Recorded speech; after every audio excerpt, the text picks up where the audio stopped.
Hi everyone, and welcome to RollBound 2. I am your DM, Chas, and I'm going to go down the list and have everyone introduce themselves, starting with Groove. Good tidings. I am Groove, and I am bound to the role of Jonathan Oneros Phage. Alrighty, Allie. Hello, I'm Ali, and I am bound to the role of Prince Xander. Alright, Minnow. Hello, I am Minnow, and I am bound to the role of Vivian Deshays. Alright, Joey. My name is Joey, and I'm bound to the role of Jay Elwood. Forgot his last name for a second. Alright, Dakota. Hello everyone, my name is Dakota, and I am bound to the role of Lysel. And last but never least, Mickey. Hi, I'm Mickey, and I am bound to the role of Emiko. But where we last left off, you guys had just had a conversation with Sparks and then went and checked up on Trixie. Still on the Siren song. Sparks offered us a boat job, I believe. He did do that. Yeah, I believe that he was gonna, give you guys something, to do, because you're gonna be on the boat for quite a bit. In game time, no longer than this session, but for characters, it's gonna be a little bit. But after you guys talk with Sparks and get as much information about Winfrey, check on Trixie, and since you guys are sitting there talking about it, Sparks is like,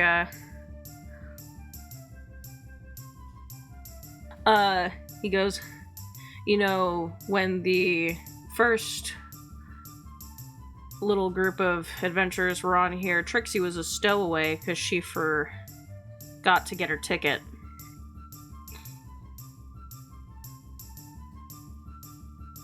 That was, I guess, the inciting incident that brought them all together. The captain paid them to go find her.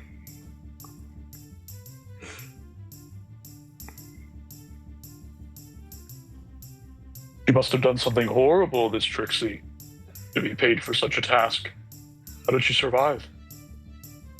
Well, the captain doesn't take too terribly kindly to stowaways, but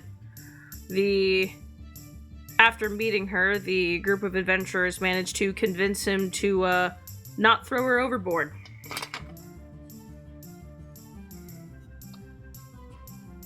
Johnny blinks a couple of times. Sorry, I'm yet unfamiliar. What crime does a stowaway commit?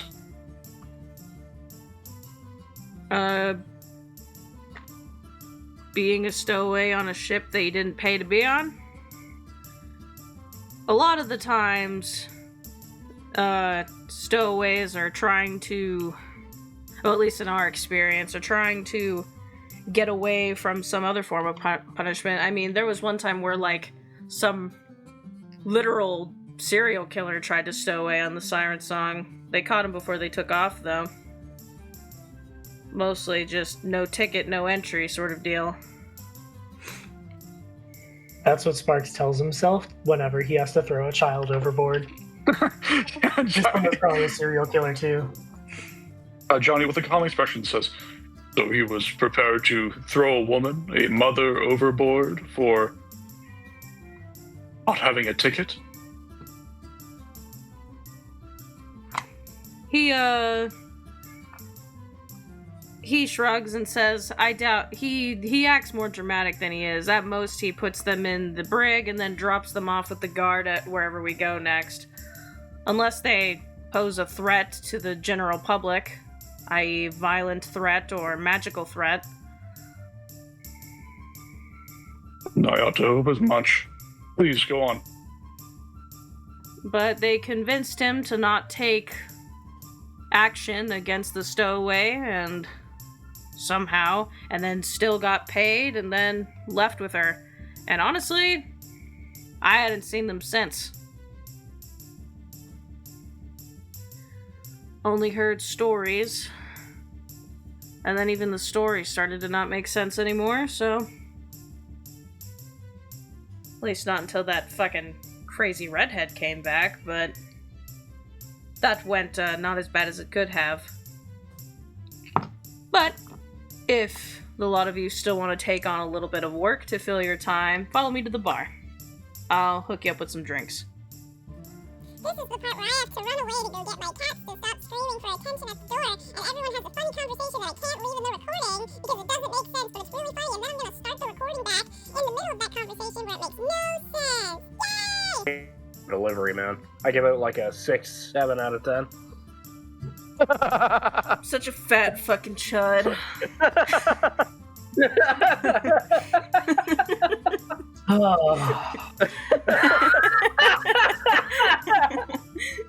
This podcast. God, why does anyone watch this? They don't. Damn.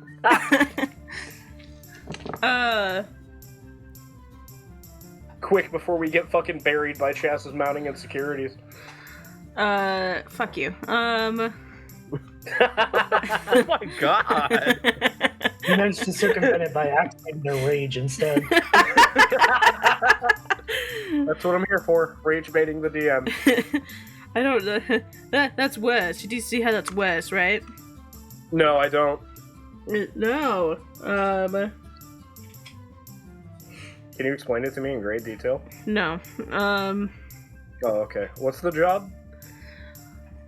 No, but Sparks leads all of you back and gets you all a drink, and he says, so, there's always something going on this damn ship.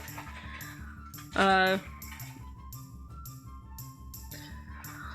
lot of it, something random or ridiculous, or it's always something.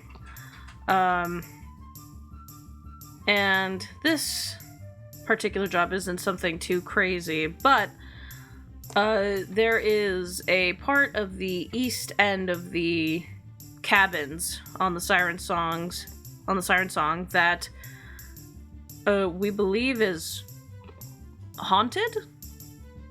Don't know. None of the cabins are over there, none of them are filled, none of them are reserved.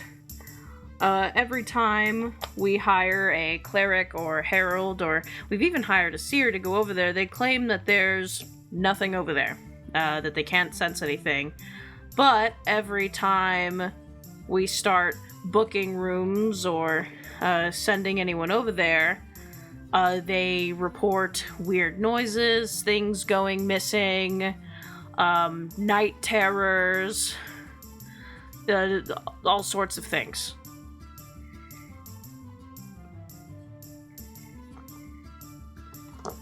Alright then, well we can check it out. Yeah. Just point us in the right direction. He,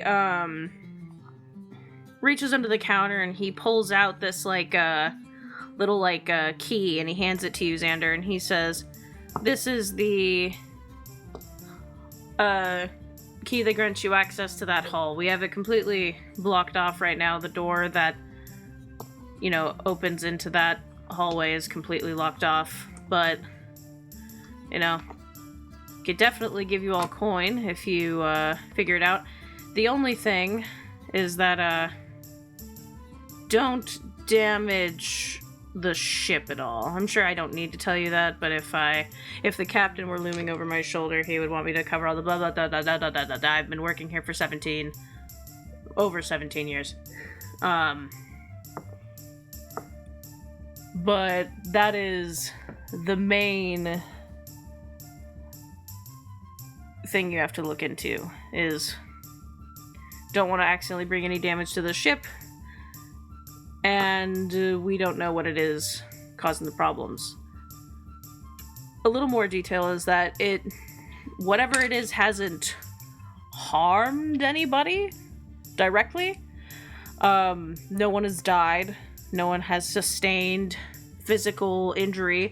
Some people have claimed that their sleep has not left them feeling well rested, that they haven't felt like they have gotten full nights of sleep over the course of several days, and that they've had weird dreams or nightmares that felt real. That is all I have. Oh, it's also really, really cold over there.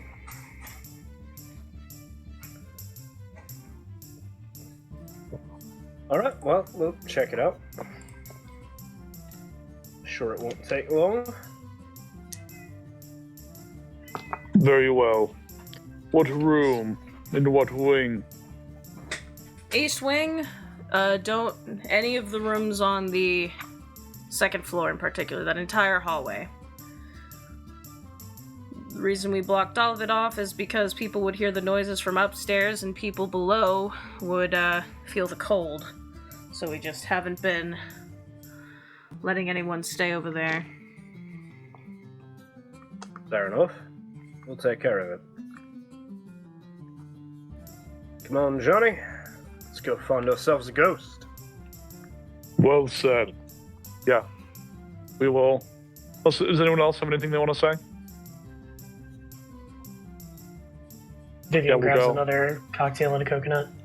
Hell yeah. Yeah, we will go. Another waiter offers y'all kebabs as you're, like, leaving. Vivian takes I one respect between you, each it's finger fine. like Wolverine. Fair enough. Yep, gonna go check it out. And every corner of the Siren Song is filled with music. There's people, like, having all kinds of fun. You know, there are people now wearing, like, little swimsuits as they exit the, like, magical room that kind of simulates a beach. There's people out on the deck, there's people dancing. Couples, like, standing at the edge of the rails, being romantic, watching the, watching the sky. The view of Aelin Carr is now far behind all of you as the ship has long since taken off. However, the further you guys go to, like, the east end of the ship, the quieter it gets, the laughter kind of starts to dissipate, the music starts to fade out. It gets, like, uncomfortably quiet, almost kind of instantly. It's like you pass a threshold and it becomes desolate. After a bit, you guys work your way up to the little second floor of this, like, large old cruise ship, and you find that there is a set of wooden double doors that have a chain with a padlock wrapped around the handles very tightly. And it is cold up here. Like, there's just this ever-present, like, you guys can see your breath. It is that cold.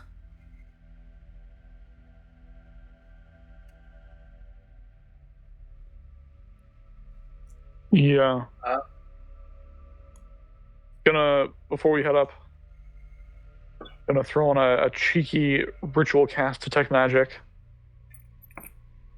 And when we get up there, feeling the cold, do we see anything? Any magic?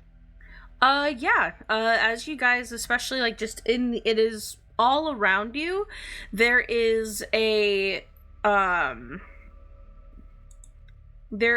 illusion, transmutation, and evocation magic in the area.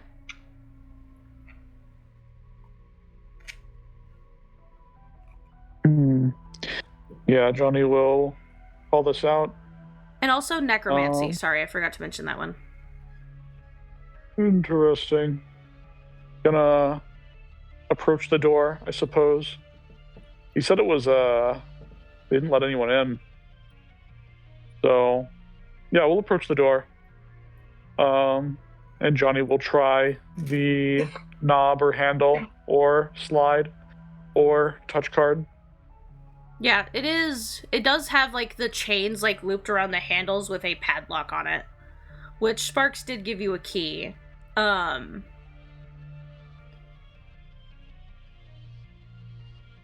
there's also, I forgot to mention, there's also, like, little windows on the upper part of the doors.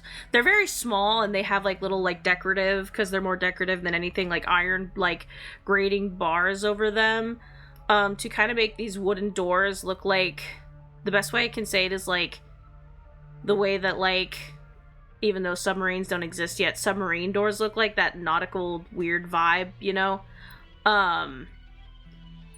and the glass on the windows of these little doors is like completely frosted over.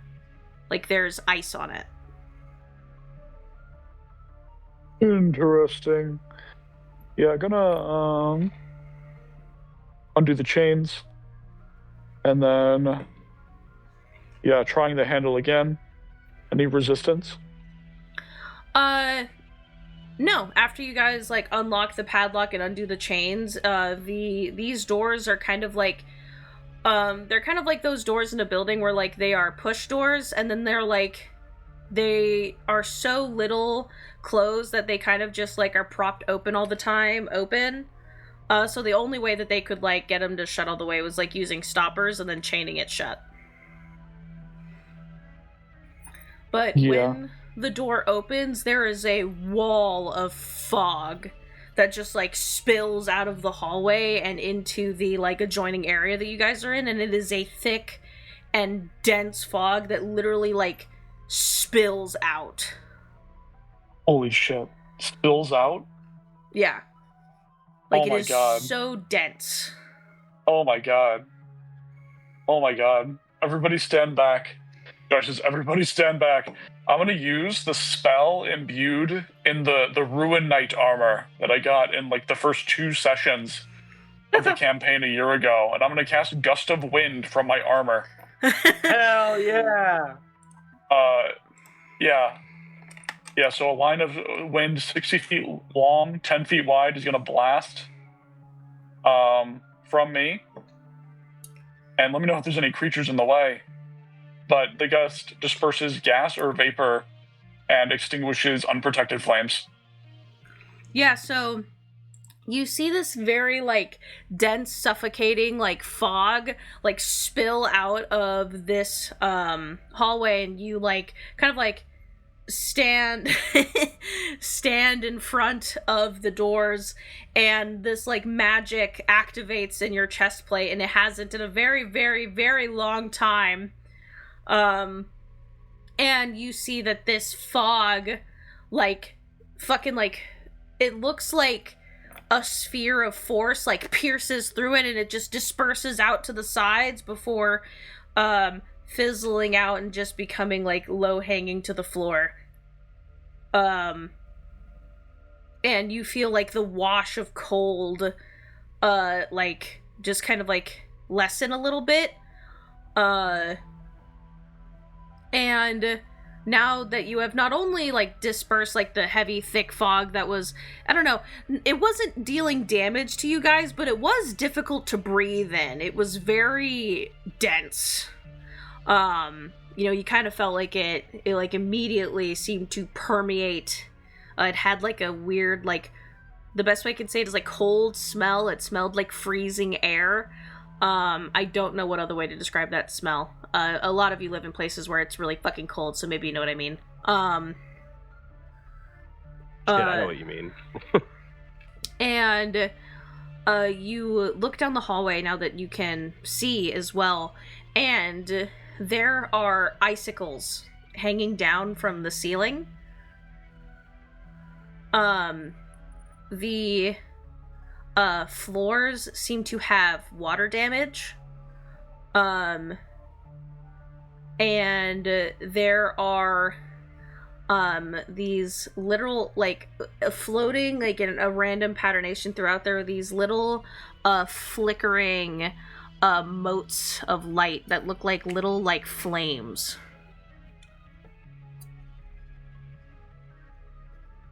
That just randomly, like, twinkle motes in of and light. out. That look like flame. So I gotta grab my headset charger.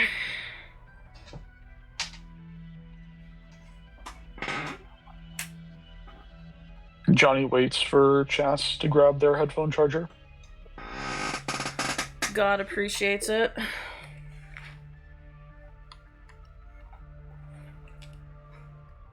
Anyone have anything they want to do before I just call into the room?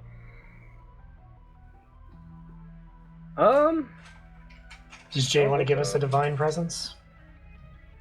Oh yeah, divine Do we sense. want one? I can do that. Yeah, sure. Wait, you mean divine sense? Yeah. Whatever it is. Just making sure. I've never played a paladin before. Yeah, sure. Add 5, by the way. Yeah, I'll do a divine present or a divine sense. Son of a bitch! Now you got me doing it. Yeah, you know, your magic kind of, searches in the area. You kind of like hone in your senses, see if anything reaches out to you. And can you give me the creature type list again for divine sense? A celestial, fiend, or undead. Nothing seems to ping in the area for you. Great, yeah. Johnny will call out. Make yourself known, vile presence. You have not harmed the denizens of your ship. Your fate is yet unsealed. About 6 rooms down, you see one of the doors to the cabins. You hear a weird metallic ka-chunk sound, and you see a doorknob move and a door slowly creak open. It doesn't open all the way, maybe an inch or two, and you don't see anything peek out or a hand or anything. You just see one of the doorknobs wiggle a little bit and then the door open. Everyone has to have that mystical flair, don't they? Let's so Elwood, I think it would be pertinent for you to take point on this.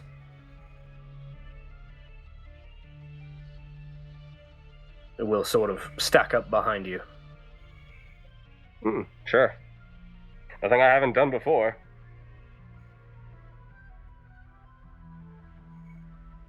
And yeah, we'll go check it out with Jay in front. Anything crazy in the immediate doorway? Yeah, you walk forward and you take a look. And the only thing that you see is a it looks like there is a fallen over. It's not very effective because it's a stool, but there's a fallen stool in the doorway that looks like it was placed there to block it, but it doesn't really work.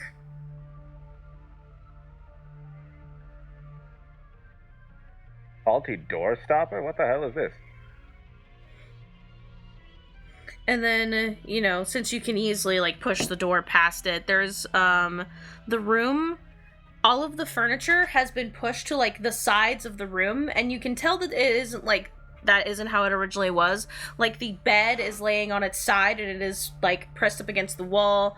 The dressers and chairs are all literally around the sides of the wall, leaving the middle kind of open. And there is, and the room is exceedingly dark.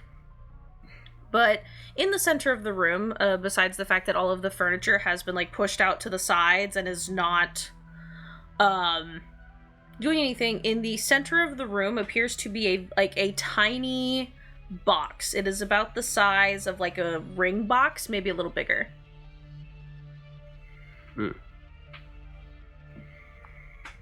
Well, I got some crazy ass cool fucking armor of a god on, so I'm gonna pick it up with no regard for my own safety and see what happens. Before Jay does that, I'm gonna tap him on the shoulder, kind of getting a sense for what he's about to do, and say, "Good luck, Sir Elwood." I'm gonna cast resistance on him. It's just a box. What could possibly happen?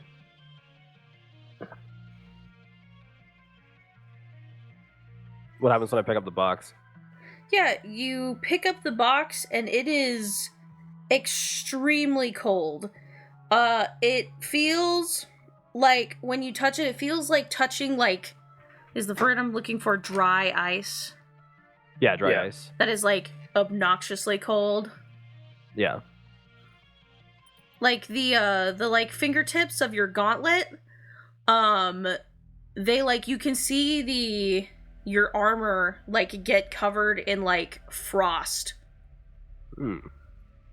If I were a lesser man or was wearing lesser armor, this would be a lot more painful than it currently is. Yeah, let me help you with that, Jay. I'm gonna cast Prestidigitation on the box to warm it. Yeah, the exterior of the box seems to warm up a little bit, but there's still this like magical sort of cold clinging to it. Doing this to the box kind of keeps the outside of it from being frosted over, and you actually see that there are drawings like carved into the outside of the box. And let me open my thing. Hello? Stop that. Stop that. Stop that. Stop that. Unless something stops me, I would like to step into the room with Jay, just kind of do a quick circle around so I can see the box from all sides. And then I'm going to cast Silent Image to do kind of like a holographic overlay of the box so that we can look at the markings from all sides. And also, you know, it'll help us if anything changes, right? Okay, it's not working out that great. There we go.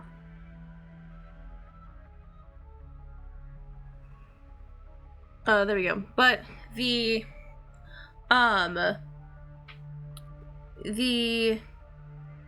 could you remind me what your silent image does, what you're having it do one more time? I'm so sorry.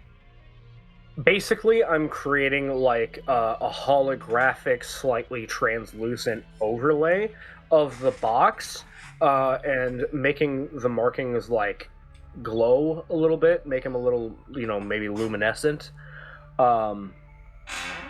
just so that we can kind of track it without necessarily having to touch the box if something goes wrong, or if something on the box changes, we'll be able to cross-reference Xander's observation of it with what's currently going on, play a little bit of spot the difference. Yeah, so the outside of the box has a depiction on each face except for the bottom one. So like there's nothing on the very bottom of the box. And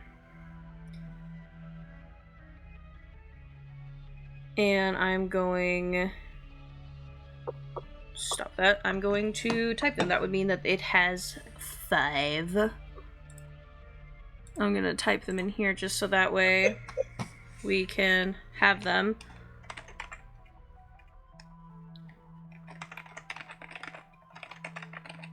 And if this goes tits up, worst case scenario, we have Emiko punch a ghost. Brutal.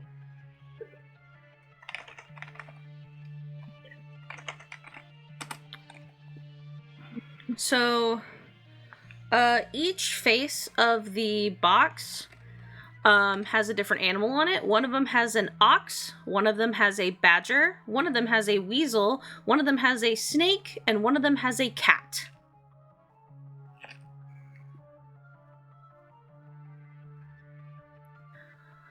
All of the depictions that are etched into the box seem to be taking on a defensive position. An ox defending its herd, a badger defending its burrow, a badger defending its den, a weasel defending its burrow, a snake defending its prey, and a cat defending its doorstep.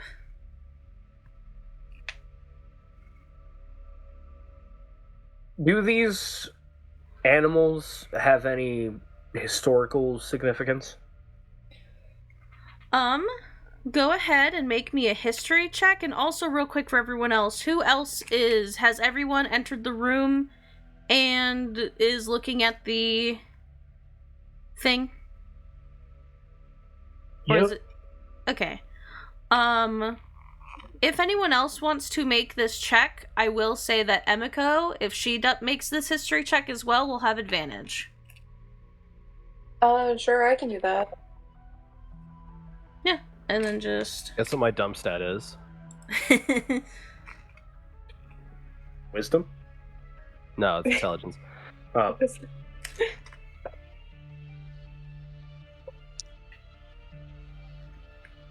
Oh my god.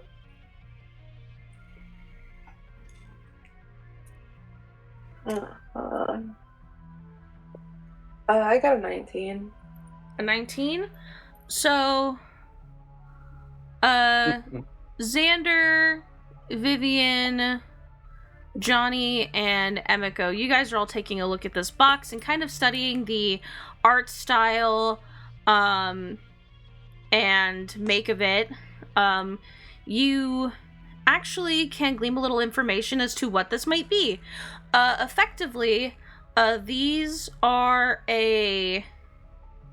this is a box that is likely, not that you know for sure, it could be like a replica of any kind, but there are these boxes that are specifically from Itsumo, which is a country that is aligned with the continent of Frumal.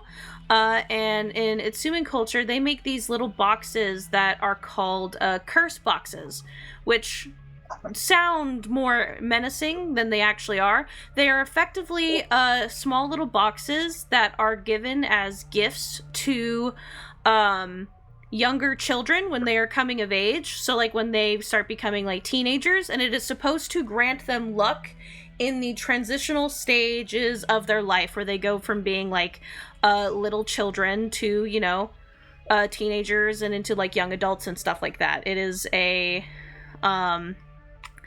and the reason they call it a curse box is more of like a bad translation of their language, where it basically is the opposite. It is meant to be a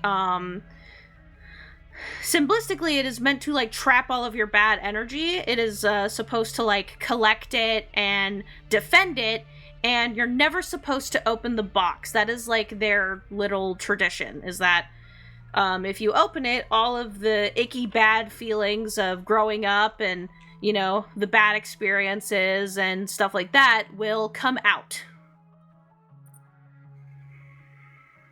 Does this one look to be opened? It is closed. There's like a little like latch on it that is also closed.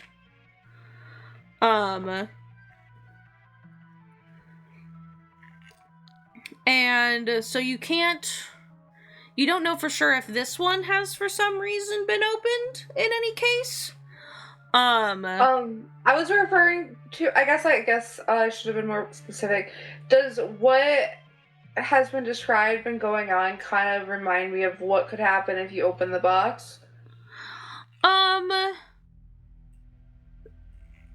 So Could I like make an insight check or something? Yeah, Emiko, go ahead and make me a perception check. Oh, okay. You know what Emiko's not? I'll give you guidance. Okay. Might have something to do. I can also give you advantage. Hell yeah, let's go. I am proficient. Ooh, a natural 20. Sweet. So I will help you with that, and I'll have myself out here. okay. 29 plus +5. +5. So 34? Damn! And you were trying to figure out if maybe this box had been opened or if what's going on here meets Yeah. the like so effectively now Emiko, despite the fact that you live in a magical world, you know that normally like this box and what it represents is normally totally superstition, right? Like, of course, parents do not give their child a magical box that if they get curious and open it one day, something horrible will come out and, cause their life to be miserable. Like, that would be crazy. It's supposed to be like a little, like, superstitious, well-meaning, good luck charm, However, it is I'm sorry. I don't mean to derail this. Am I allowed to open this thing? I am dying to know what is inside. No, don't open it. No? Why not? I'm thinking. Hold on, don't open it. All right. I'll let you think. Let her cook. But, based... now what you're seeing could be a sign that the box has been opened, because basically the legend or superstition or whatever says that if you open it, a being created out of your negative feelings and bad experiences will come out of the box and follow you. They call it a jinxed familiar, where basically it is like an anti-familiar, where it doesn't help you, it sabotages you, but A jinxed yearns familiar? Yeah, but yearns for your, like, companionship. Like, it wants so bad for you to be its best friend, but it is actively making your life harder. What is it, Emiko? Well, I guess loosely, you can call it a cursed box, but, it's a kind of like a gift that parents give to growing children.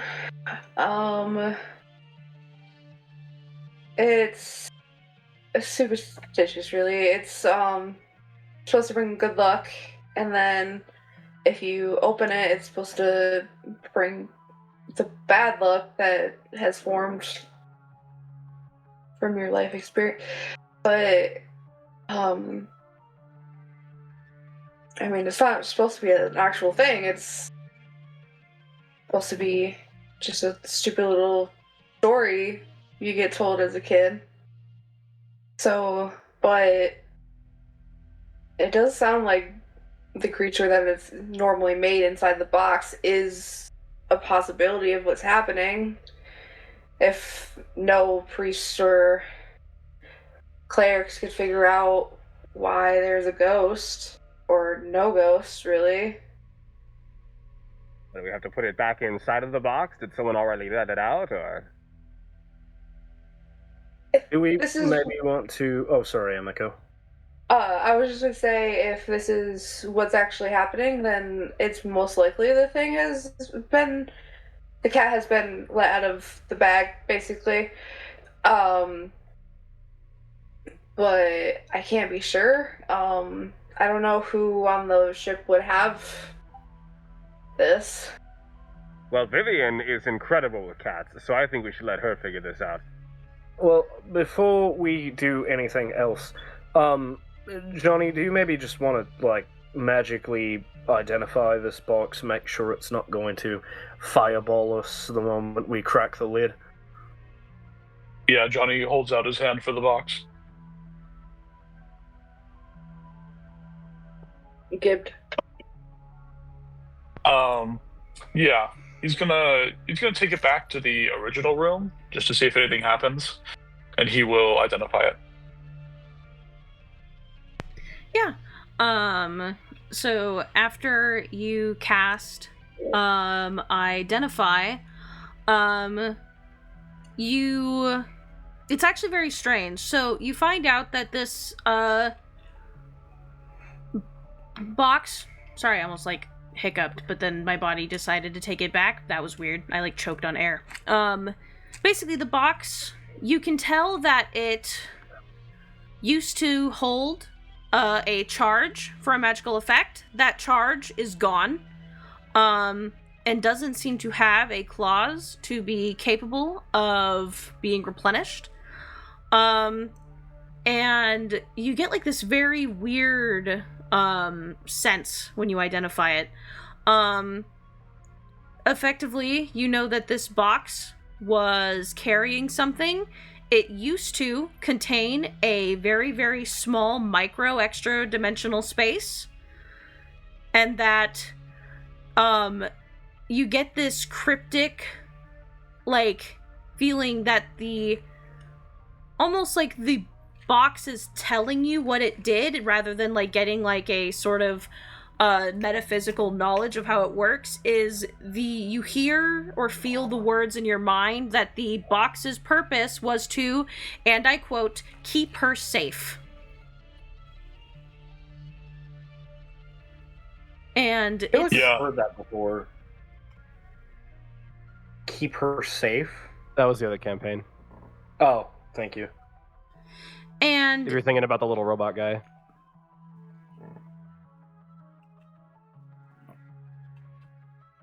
oh yeah, and Wednesday games. Yeah. Yeah. Keep Sorry, safe. got the wires crossed. Be safe. But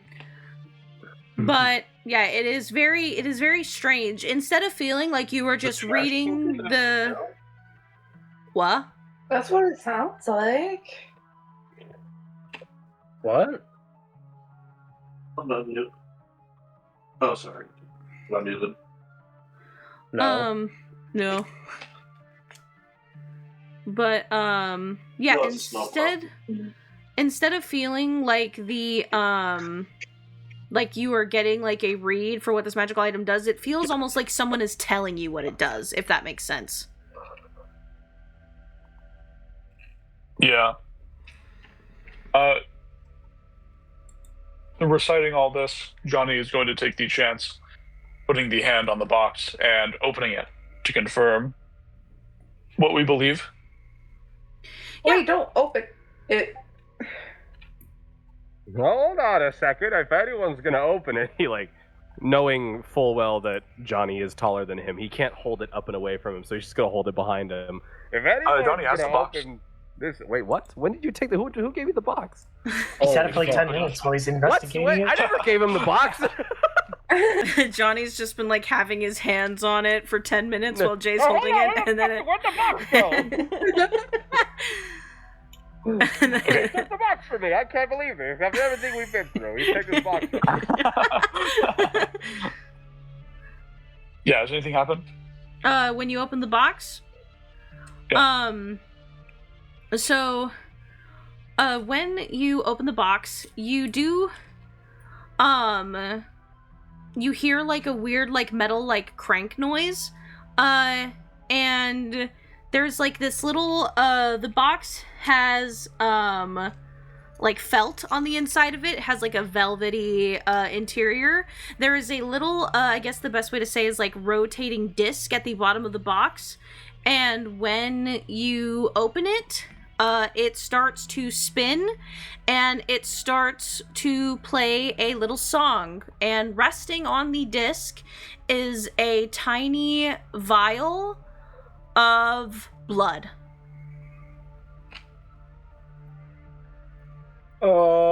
Oh.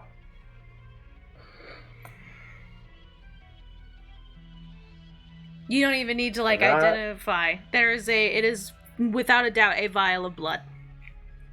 Did the description of the box give any information about the role of blood in the ritual? It did not.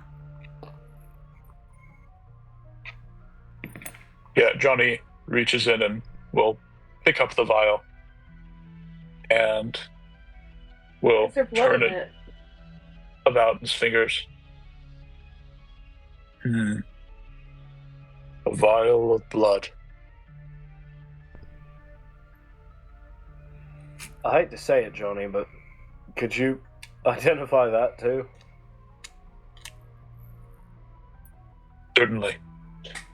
Vivian takes out her yes, keys this and is jingles blood. it in front of Jay, so he doesn't notice again for the next 10 minutes. Jingle, jingle, jingle. Jingle, jingle, jingle. Yeah. You anything- really think that's any going to work information? on me? I know he has the box now. I just didn't before. I thought I had it in my Hey, hand. Jay, look over here. Jingle, jingle, jingle, jingle. What? What am I looking at? Jingle, jingle, jingle, jingle. Anything There's nothing special there. about Hey, look, there's a vampire! All I'm seeing is your keys. Where's the vampire? Jingle, jingle, jingle, jingle. It's still just keys. Well, my the thing job is, here is Abigail done. took the She box finishes from her you, drink. so that's why you didn't notice.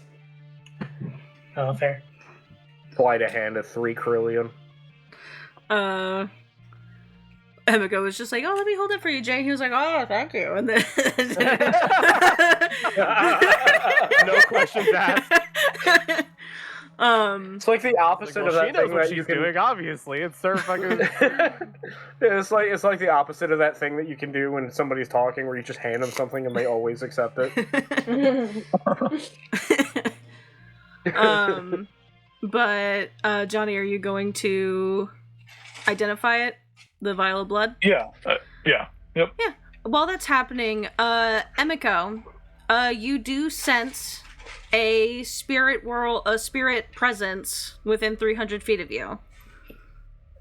I think as the identify is going off, Emiko is going to just start walking towards it. If that means leaving the room that they're in, then she's gonna do it. But she's gonna start like Can I don't mean to like undo your action. Xander's gonna reach out and like grab Emiko by the back of the like robe or whatever, and just be like, "Aye, not by yourself."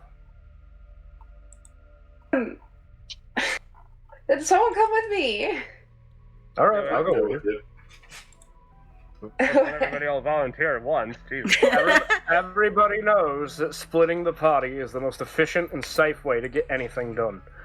Well, I mean, I'm not really worried about it being something dangerous. I think it might be. Emiko, why not? We know nothing what's happening here. Well, I guess. I tell you what. Jay, you want to stay here? Lysel, you with us? Yeah. All right. Hold on. Before we go, I'm going to cast. Actually, no. We have the necklaces. We're probably fine. Yeah.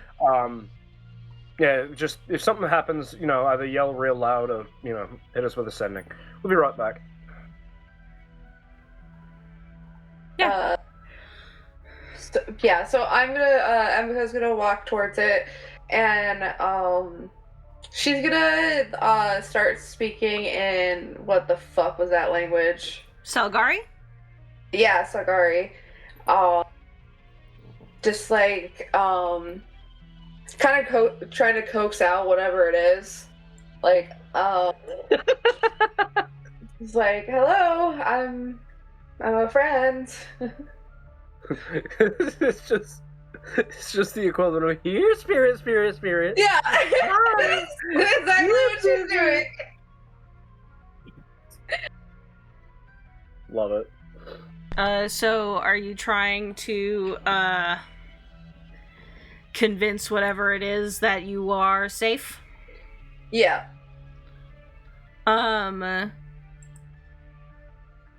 Go ahead and make me a wisdom-based persuasion check. I am going to give you advantage and guidance. I will help you to add another soul die to that. Okay. +2. Wait, okay, so +1 is 15. Plus another 26. Hog. Yeah, so you you start walking around and you see that there is a very, very intense the fog hasn't come back, but the cold surely has. And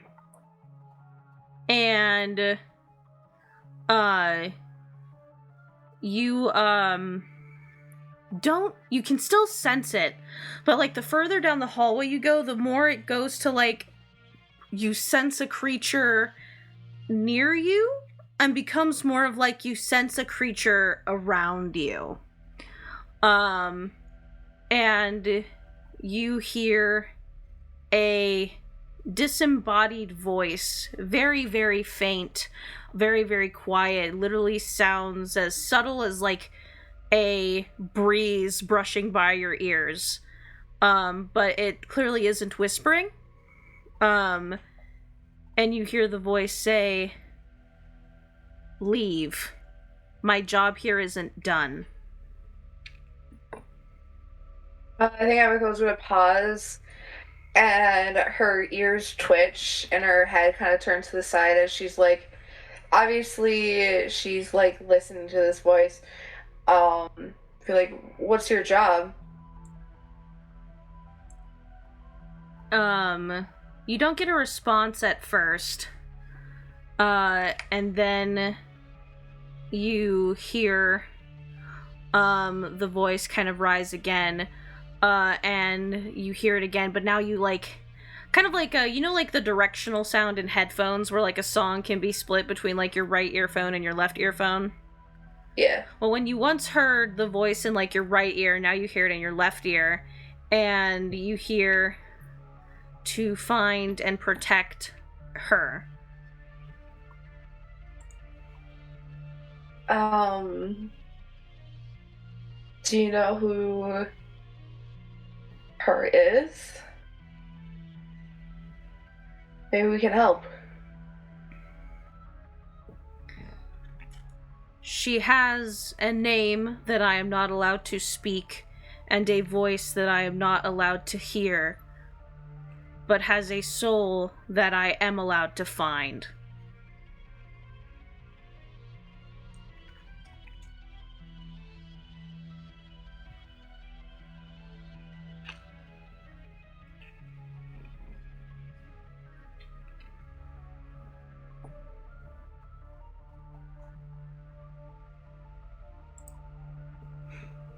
Not gonna lie, I'm not great for this whole, like, spirit realm stuff yet, but could you be a little bit more specific? Hell yeah. What does that mean? On the context hat, I respect it. You see there's a door that you are standing like next to, and the voice doesn't respond to you, but then the door slams open very suddenly, and it makes like a really loud like crash noise when it does. Xander fucking jumps and says, "Hi, I can do that too." Thaumaturgy slams it shut. No, wait! Fucking ghost.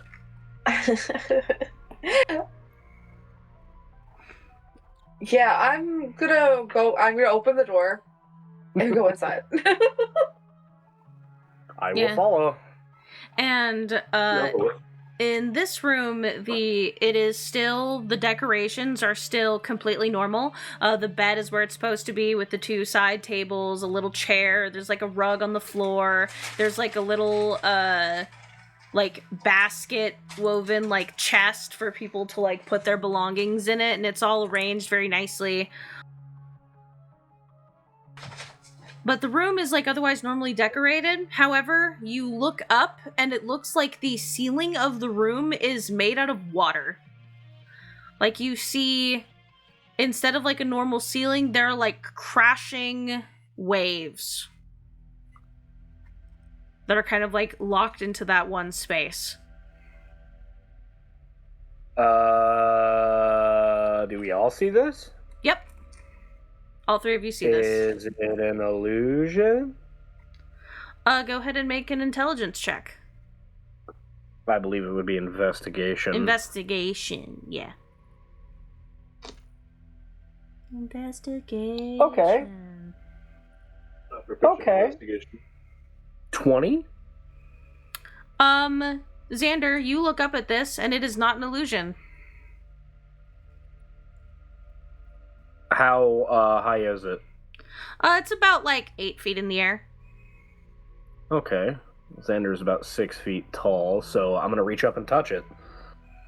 Yeah, you like put your hand up and touch it, and it literally feels like you're like leaning off the side of a rowboat and like dipping your hand into like rushing water. You can even feel the pull against your arm of like a current.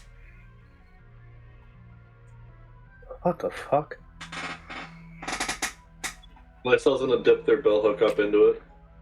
Yeah, and you feel the pull, like, you know, you kind of get like yanked forward a little bit as the billhook is like thrust into the water, and it like even if you push it gently, like it literally feels like you are sticking your weapon into like thrashing ocean water.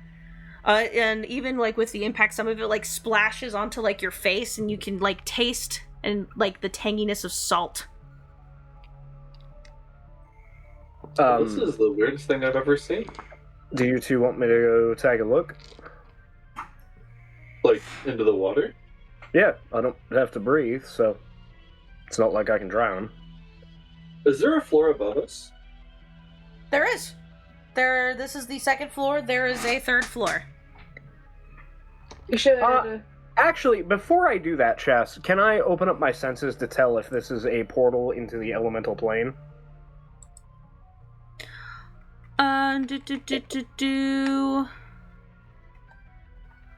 Also, give me 1 second. If you don't remember, it's a constitution-based perception check.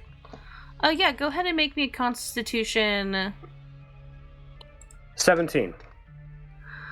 Does that succeed? That does succeed. Okay. You look up at it, and So you definitely know that it is not a gateway to the elemental plane. However, using the same ability, you can tell that this is a portal or gateway of some kind. To the elemental plane, no. Well, I also don't need to breathe either, Xander, ever since my mentor changed me. Fair enough. Let's, hold on. Johnny, are you done identifying that blood? You know what? I feel like I am. Yeah, Johnny, you, as Xander, like, calls out to you, you get a very strange sensation. You literally hear a soothing, not aggressive voice in your head when you identify it that just says over and over, it's her blood.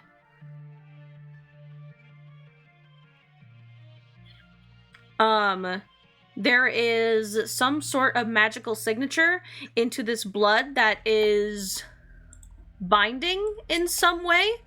Let me check something real quick. It has a little bit, a tiny flickering bit of abjuration magic. Which actually gives you a little bit of information, but could you make me an Arcana check real quick? I would take great delight in making an Arcana check for you. Thank you. Boy, can he ever. Oof. Gonna be at 34. That's very good. So with abjuration magic usually being the type of magic that has spells that like connect to individuals, i.e. something like warding bond, etc. It is flickering though, which for the explanation of like an active bond, if there were a magical bond between two beings and there was still something left of them, you get the feeling that this blood is representative of a bond where one of the individuals that is part of that bond is dead. But the magic still holds.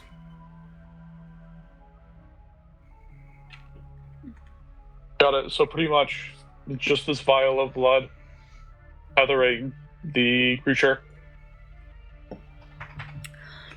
In a sense, you get the feeling that even if you, for instance, destroyed this vial of blood, the creature would persist. However, whatever this creature is bonded to, this vial of blood is all that is left.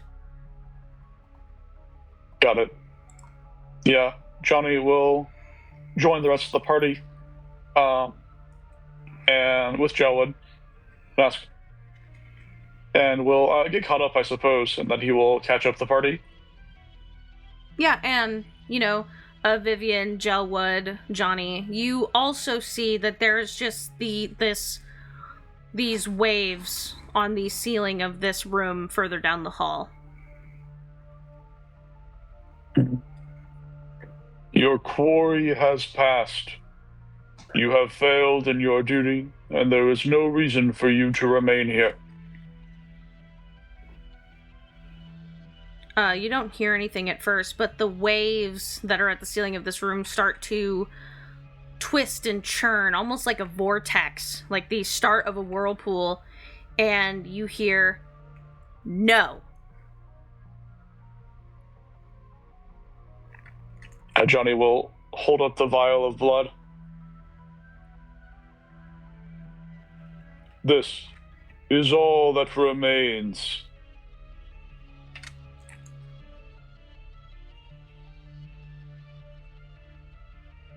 The waves that are churning at the ceiling, like, stop for a second. The water starts to still. And you can actually see that on the quote-unquote other side of this water, there is light.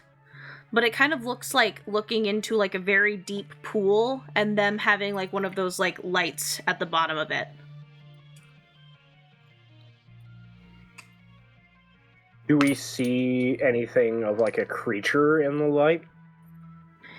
You don't see a creature, and it is kind of hazy because you're looking through water, but since the light is very clear on the other side, it looks like some sort of, like, the best way to describe it is it looks like you're seeing the sky on the other side. Like, you can make out, like, the blue of the sky and, like, clouds. Do we want to send Johnny Bat in?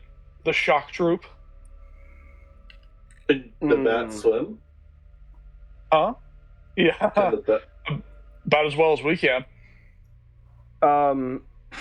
Before you go, rather before Johnny Bat goes in there,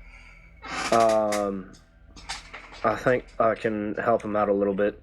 I'm going to tap on Johnny Bat and cast Air Bubble on him. Air bubble! Nice. Yeah. And we will send... Yeah, Johnny Bat is going to go... Gonna get a burst of speed, and unless anyone else wants to do anything, is going to go shooting into the thing. I think the air bubble does fully encapsulate it. And then... Vivian, was there something... Around the head of a willing creature. Around the head, but he's so tiny. He's so tiny. His head is his whole body. He's just floating in a little bubble. He's just a floating head. We have to roll him everywhere. Yeah, okay. Around his head. What did you say? Shutter? Oh, I was asking if Vivian wanted to do something because I saw Minnow post in chat, but I'm not tapped No, in. if we're set on Johnny Bat, I'm happy to watch Johnny Bat do his thing. If Johnny Bat has no fans, I am dead. Yeah, and I'm guessing you're looking through his senses? Naturally. Yeah, you see that Johnny Bat is floating through, like, it looks like literally an ocean that almost seems to extend for forever on either side, but if he tries to, like, go either direction, he can't go that far, only within, like, the bounds of the room. And then on the other side, he resurfaces on what looks like a complete change of scenery. For one, it is bright outside, as if it is, like, early during the day. There is a like sandy, like, bank, like a beach, and there is, like, a giant, like, mountain, and there is like, two wooden posts that appear to be, like, they're made out of, like, partially bamboo and then partially, like, another type of wood, like, slotted around it, with stone lanterns on top of them. And nestled in between these two, like, little posts, there is a, like, stone, like, basin just resting on the ground.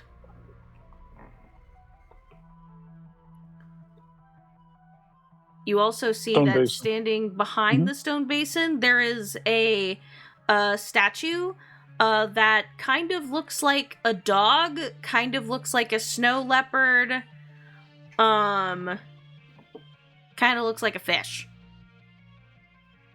Dog, snow leopard, fish.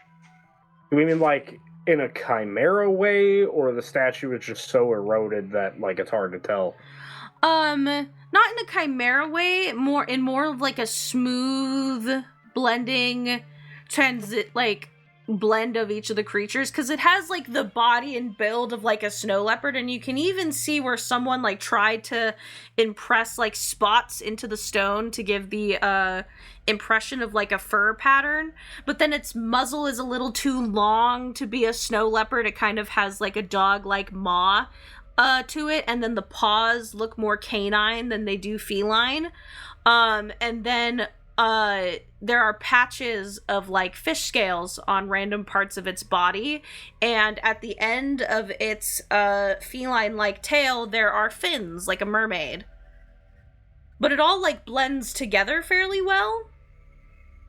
It also appears to have like fish like eyes. Wild. Fish like eyes. Alright, yeah, stone basin. Are we ready to go in and deliver this vial? Yeah. Does anyone else have the ability to cast like water breathing or something? Because if not, I can cast air bubble again. Well, how long did Johnny have to travel? We might just be able to tank it. Like 20 seconds. 20 seconds. I think. Yeah. Been a while since I checked the rules for swimming, but I think we'll be all right. Everybody I think has a minimum of You 1 can minute. hold your breath for a number of rounds equal to like your con mod or something like that. Minutes. It's a number not- of minutes. Yeah. I thought I said. Either way, I think minimum is 30, so we should be fine. Yeah. If a bat can do it in that time. Well, he had air bubble, and he's also like awesome. But yeah, I agree totally. You're right, Johnny Bat is an anomaly when it comes to swimming and should not be counted for the average. Yeah. So, Jayola, do you want to like, what is it? Boost us up so we can get in. So Jayola would. Yeah. And Johnny wants a boost. Okay, All so right, you, sure. And he just grabs you and lifts you. Yeah, Johnny will get up and then he'll try to turn around in the water if he can, and he'll hold out his hand. Yeah, I'm gonna fucking yeet Emiko into the ceiling. Oh my god. Lexel's just gonna activate their flight speed. Flex. Yeah, true.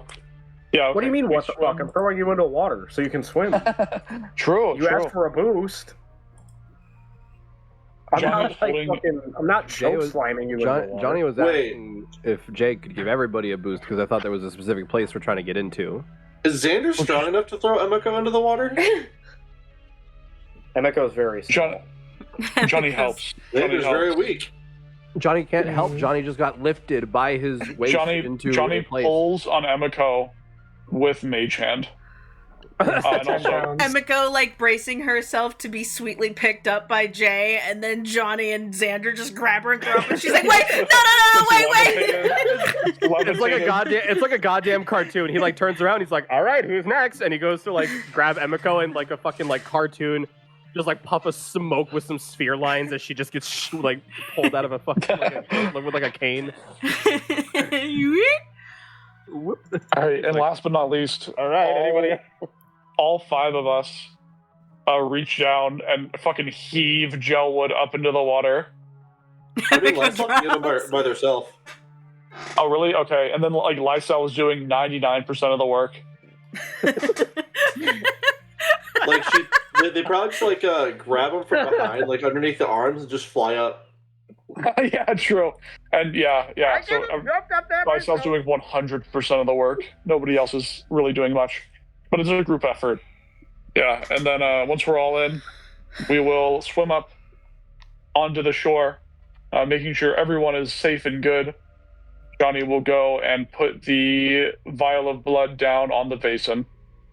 Yeah, when you guys get into the other side, when you were looking through the eyes of Johnny Bat, everything appeared to be normal. But once you guys pass through the portal, you guys see that the clouds, like, darken, and it starts to lightly snow. No. Snow's in the water? Wow. Lovely. Snow's We're in, on the like, the beach. space on the other side. Yeah. Emiko's gonna kneel in front of the statue and say a soft prayer in spirit language. Solgari! Yeah. When you do that, Emiko, and everyone sees this as well, the, the, statue, suddenly the stone patterns that make the patterns in the fur, become actual fur. The fish scales all flatten, in the pattern and texture of actual scales. The fish eyes blink, the fins on the tail kind of twitch, and the statue leans down, coming face to face with Emiko.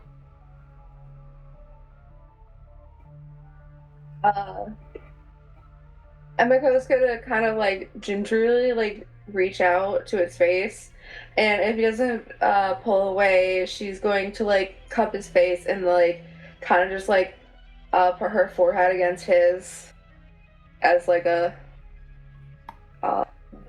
calming gesture, kind of like what you do with your like dog if you're trying to cuddle him. Yeah, the creature blinks, which looks very strange, and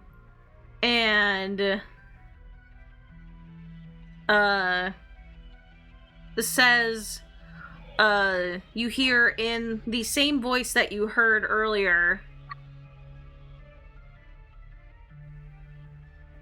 do not want to accept the words that you try to bring to my ears.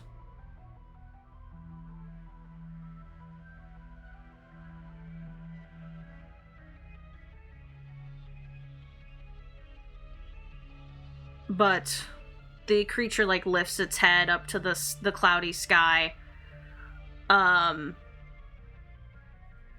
says, they might be true. I'm sorry. The creature like stands up. You can hear like the sound of like shifting stone and stuff as the rest of its body finally settles into becoming physical. The stone being replaced with fur and flesh.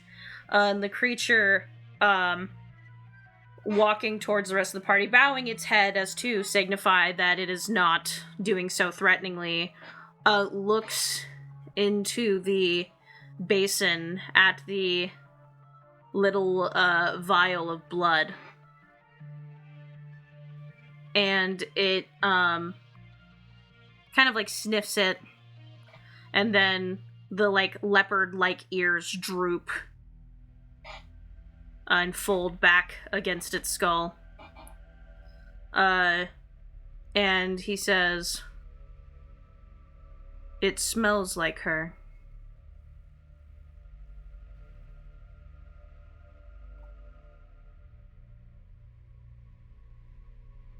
She's gone. Long gone from this world. Taken by age or evil. The creature, you see the creature, starts to, this is gonna sound very strange at first, but hear me out, starts to, because it's like a little vial with like a cork in it, the creature starts to like, since it's like a cat thing, starts to lick the vial in a way to loosen the cork until the cork pops out, allowing the blood to flow into the basin more directly. And the creature kind of like snarls for a second and says, "If I drink this, I will know what happened to the one that I was supposed to protect."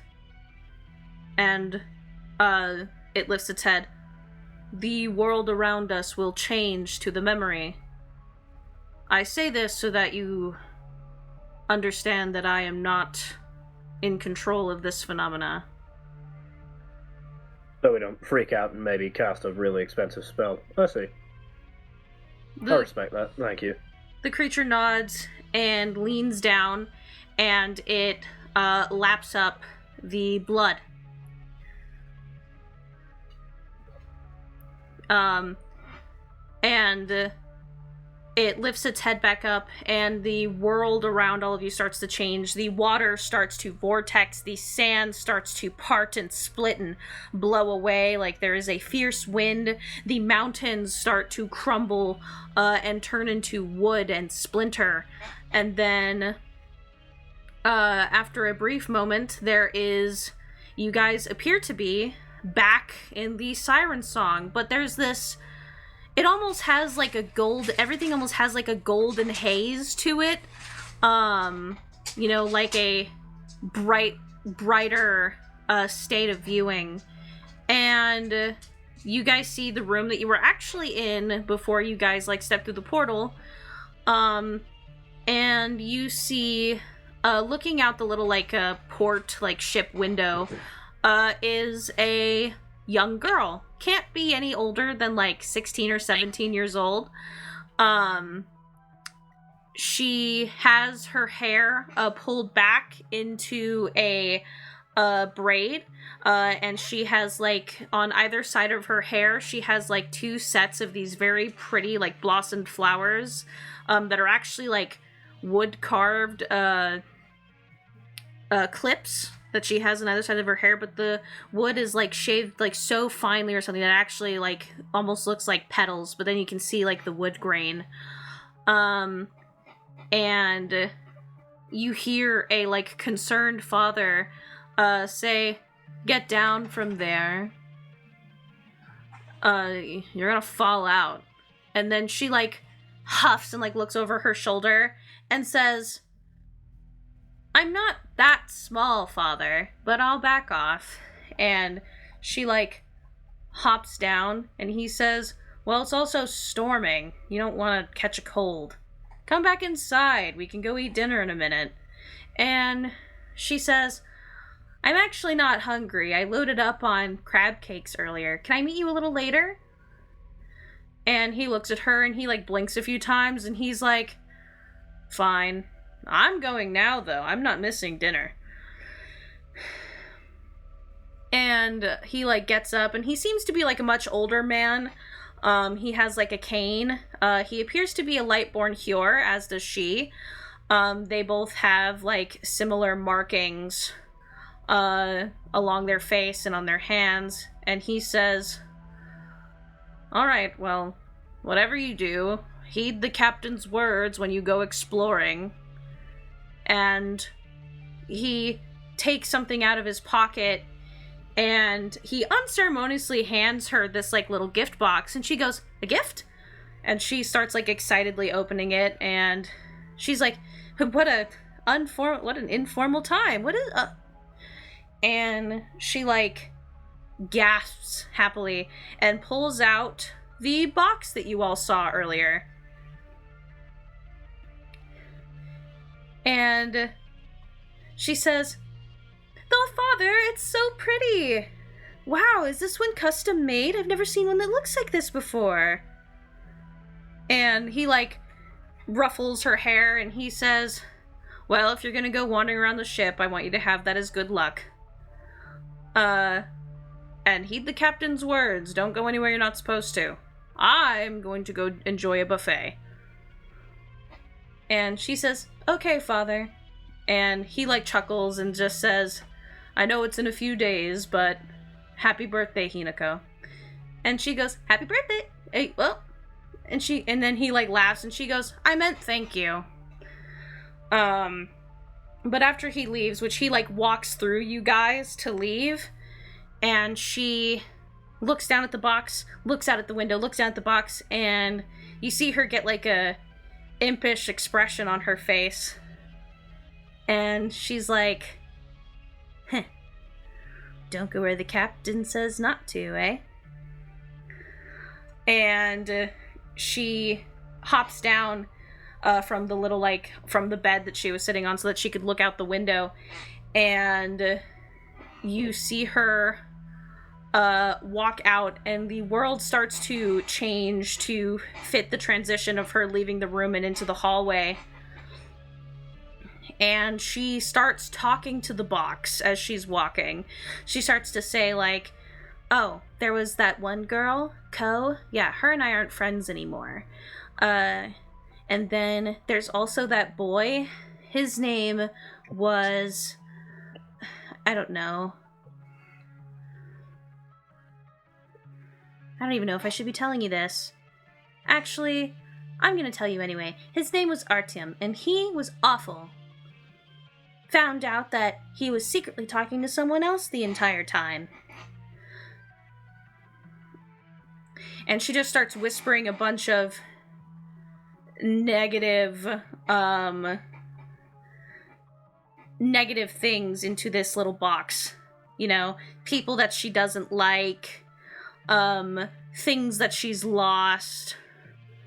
But then she, like, stops as she's standing in front of this, like, door. And she says, what if I tell the box things I do like? And she starts just whispering into it like it is a close friend. She starts going, well, I really like snow leopards. Also, I love the ocean, which is why we're on a cruise. I also really like the snow.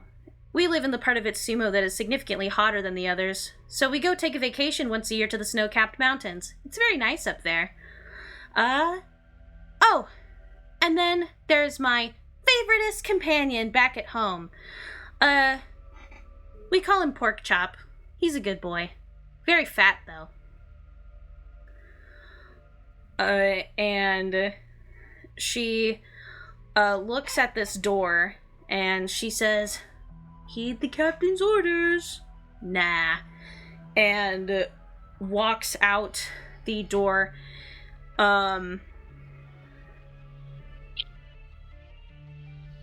And it is basically out into like a deck outside, but it's a light rain outside, and there's like storm clouds, and it's not super windy, but you know, you can see that like the wind like blows in her hair, and she takes the box and like stuffs it in a part of her robe as so to not lose it, and she starts exploring this part of the ship that she is clearly not allowed to be on. There's even like little signs of saying like, hey, like, you know, only certain individuals can be at this part of the ship. You know, if you found yourself here, go back inside, take this exit to go back inside, you know, all sorts of things. But she starts to like skip and look around, and there's like a point where there's like this flattened area of like deck that she can look out over the rails and see like the ocean at the back of the ship. And she's like, yeah, people can't be back here and miss this view? Not a chance.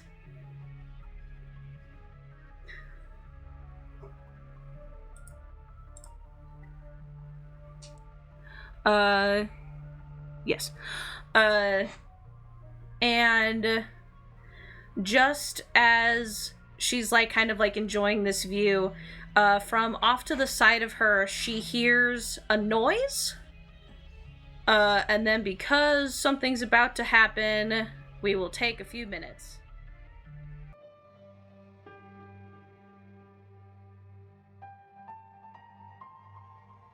All right, let's lock in. Yeah, but you see that the girl whose name you found out is clearly Hinako, like jumps and steps to the side because she hears a noise. And she like looks over and she goes, hello? But she doesn't see anything right away. And she like walks a few steps towards the noise. Hello? If you're like an employee or something, I got a little lost. And she kind of like furrows her brow. The wind picks up a little bit, and she like kind of like, you know, pulls her robes a little more flush to herself, so that way they don't blow in the wind as much. And she takes a few steps forward. And at some point, you know, she kind of like straightens her posture and goes, I'm not scared. And she starts marching forward very, you know, like, yeah, you know what, I'm not, fuck you. And she, steps forward and then looks around the corner and goes, aha! And there's nothing there. And she, like, blinks a few times and she's like, what? And she, like, looks around, looks behind her, looks over the side of the rail. And she goes, okay, whoever's messing with me, this isn't funny. Hello? Okay. And she starts going back to where she was, and then you see her reach into her robe to grab her box again, and then a look of panic sets over her, and she goes, huh? And you see her, like, look around and start patting herself in all of her pockets. She goes, where'd it go? What? Oh no, where'd my box go? And she looks over the rail, and she's on the second floor, and she looks over the rail and sees that on the lower deck beneath her, she sees that her box is sitting at the very, very, very edge of the boat. Kind of like between two, like, wooden posts, kind of like shifting and wiggling in the wind, nearly about to fall off of the ship. And she goes, oh, no. And you see her run back off to the side. There's, like, a little area where she can, like, go down some steps that are still on, like, the outside deck of the ship. But it's, like, roped off, and she hops over the rope and very quickly steps down the steps. And she's like, oh, no. You can only get one of those. But then, you know, as she's getting closer to the edge of the ship, you know, and it's storming a little bit, she's a little nervous, but she starts slowly, like, shifting her way over to the box. You know, it's wiggling in the wind, but it's just heavy enough to not just get blown off completely. There's some water, like, splashing up. She, like, sidesteps a little, trying to keep her balance, and then she finally, like, suddenly crouches to the ground, grabs the box, and clutches it and goes, gotcha! And she, like, lifts it and, like, hugs it a little bit, and she goes, how did you get down here? And you all see, because you're looking at this from, like, a third person, like, literally, like, you're following her around, you know? You know, kind of, like, standing next to her, looking over her shoulder, you know, as she's, like, experiencing this. And then you guys see, a creature manifest behind her. It has a long body that is covered in, like, a kind of oily fur that, like, spikes up a little bit. It has, like, long pointed ears and a tail that is almost as long as its body and very weird. Its feet are almost shaped like hooves, but it is definitely not hooves. And it has a smooth face surface that almost looks like a mask, with, like, multiple patterns on it.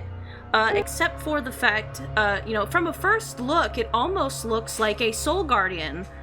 But then you see that the mask face lifts up and a lower jaw extends, revealing layers and layers of sharpened teeth and this long tongue. And it, like, kind of looks like it's about to sneak up on her, and then she turns around and shrieks, and she goes, "Ah!" and tries to, like, just as the creature is about to, like, snap at her and bite her, she throws the box at it and hits it square in the forehead.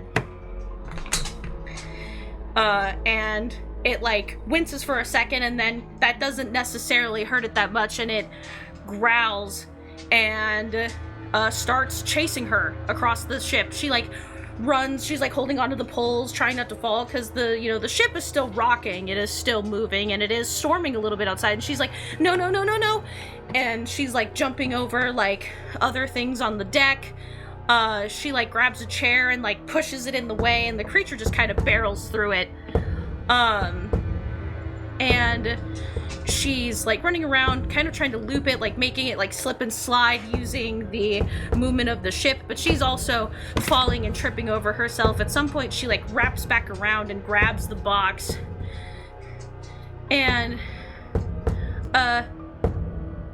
she just says, I don't, and she starts saying, like, a little prayer in Salgari, saying, I don't know if you're real, I don't know what is going to happen to me, but if you are real, I need you to protect me.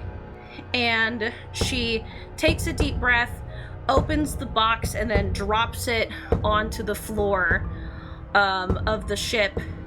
And then as the creature has kind of pinned her at this point, she's at the very back end of the ship now, the rail, and the creature runs at her one time, and instead of allowing the creature to catch her in its maws, she jumps off the boat.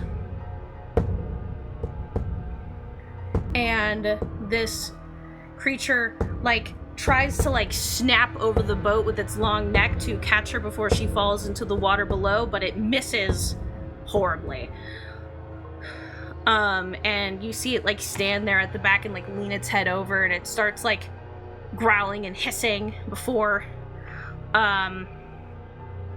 shaking its head and mumbling to itself in Salgari, maybe next time, before it dissipates again. And, you know, for a few moments you were all left,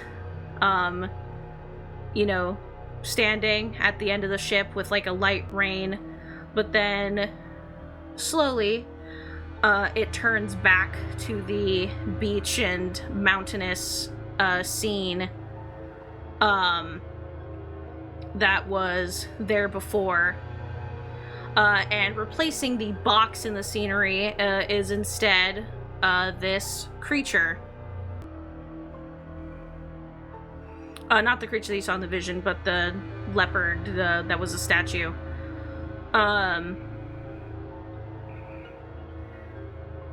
And it blinks a few times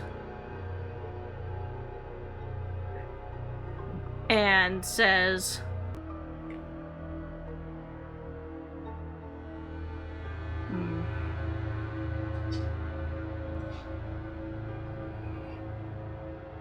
so it is true.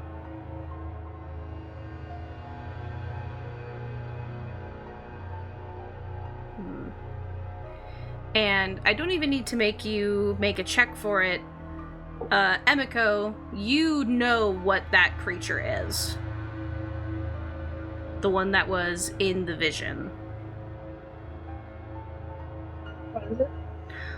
They are called Slua. They are a creature from the spirit world, and they imitate soul guardians. They effectively, the masks on their face are fake. It is actually the top part of their jaw, and they hold their heads in a way where it slants downward to look like the front face of a soul guardian. But it is actually the top part of their maw, and they pretend to be soul guardians so that they can eat unsuspecting strangers that think that they have met a kindly, you know, that think that they have met, like, a great spirit. what a cruel fate that this girl had met.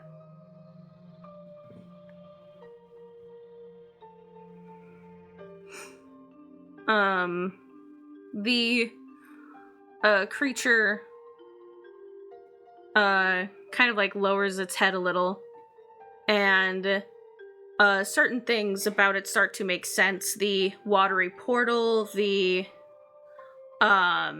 ice cold sort of atmosphere that this creature brings.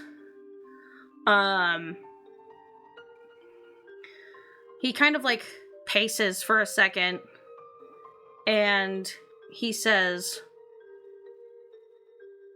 when I was freed from the box, I was given one instinct, and that was to protect someone who I did not know the name or face of.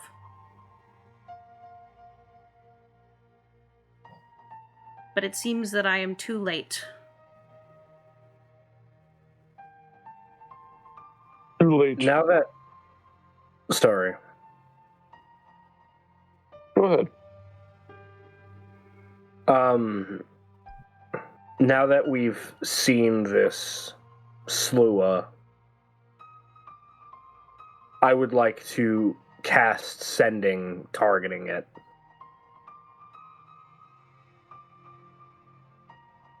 If I may. Go for it.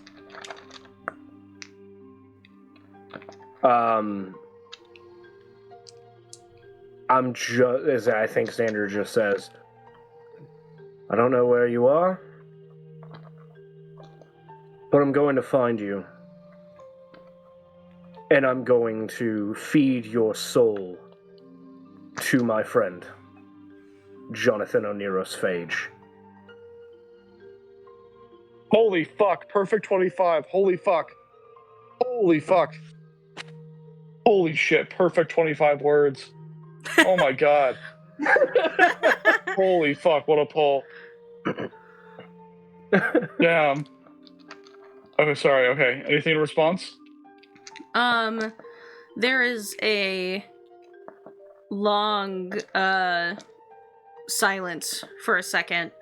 But Xander, you know that your message has gone to where it needs to.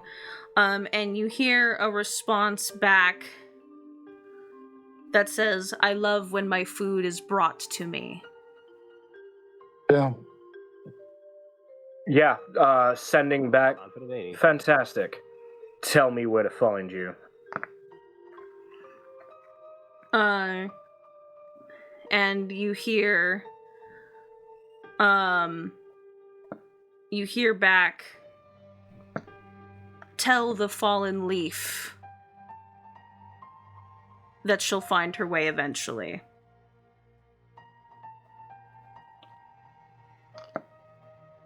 What the fuck does that mean? Probably the Guardian. Make an insight check. Gladly.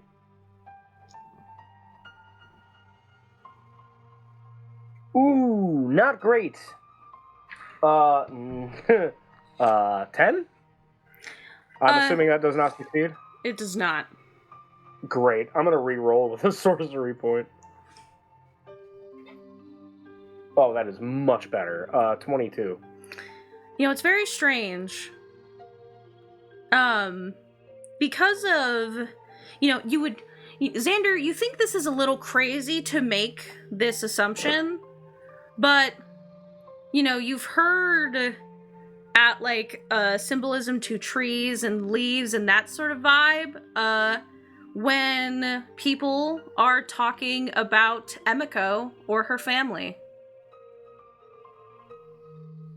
Xander looks to Emiko and just says very, straightforwardly, apparently it wants you next. Which is great, because I have never taken pleasure in the killing of a creature. I will take immense pleasure in killing this thing. And, Emiko, when you hear this, and thinking of the creature that you saw, and the fact that everyone you've talked to seems to know seemingly a lot, but nothing about it, you get the feeling that inadvertently you have witnessed the being that killed your soul guardian. I think Emiko's like the black eyes of her mask just glow red. As she's like coming to this realization. And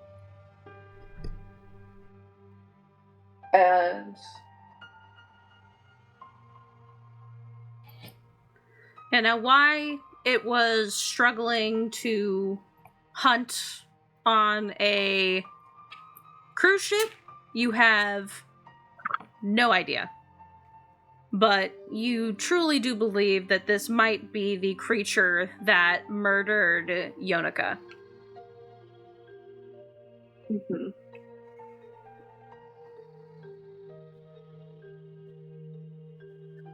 Yeah, Emiko's just fucking angry. She's angry. This vial of blood that we have, obviously Xander does not possess the knowledge of the spell, so if I don't know, then I don't know. Would a sufficiently powerful resurrection spell work? I mean, Vivian can cast 5th level druid spells, and reincarnation is one of those spells. So would I have an idea of how it would work? Let me look up the spell. Reincarnate. Or, like, would that give me an idea for what, because reincarnate is different than resurrection. But...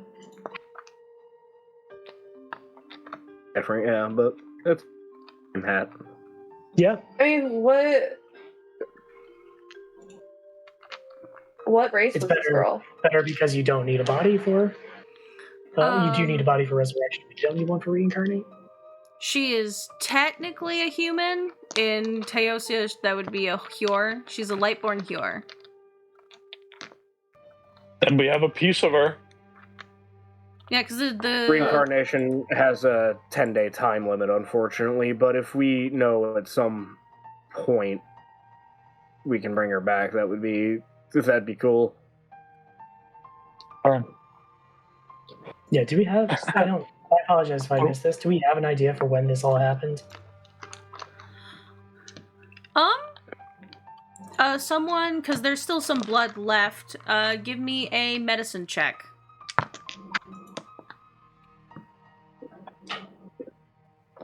Medicine. I think Jay or Emiko's best with that, right?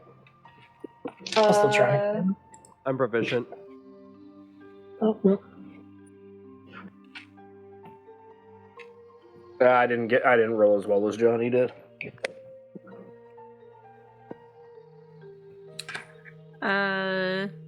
Vivian got a 25. Yeah. Because this is a little amount of blood, that was the DC. Minnow, I want you to call high or low. High. Okay. High. If I get high, that means... because I didn't originally think of that, and I don't want to just make up one to make an idea not work, so I'm going to leave it up to fate. If I get high, this has happened within the last 10 days. I made it an indeterminate amount of time recently, because I didn't know if the exact time would come up. But if I get low, it happened too long ago. So this is a purely, like, luck-based roll. We love 50-50s. Yes. Just like everything else in life, it either happens or it don't. Everything is a 50-50 chance if you think about it. Yeah. I got a 98. Oh, oh, Lady Luck, I love you. Yeah, so, Vivian, you take a look at the blood.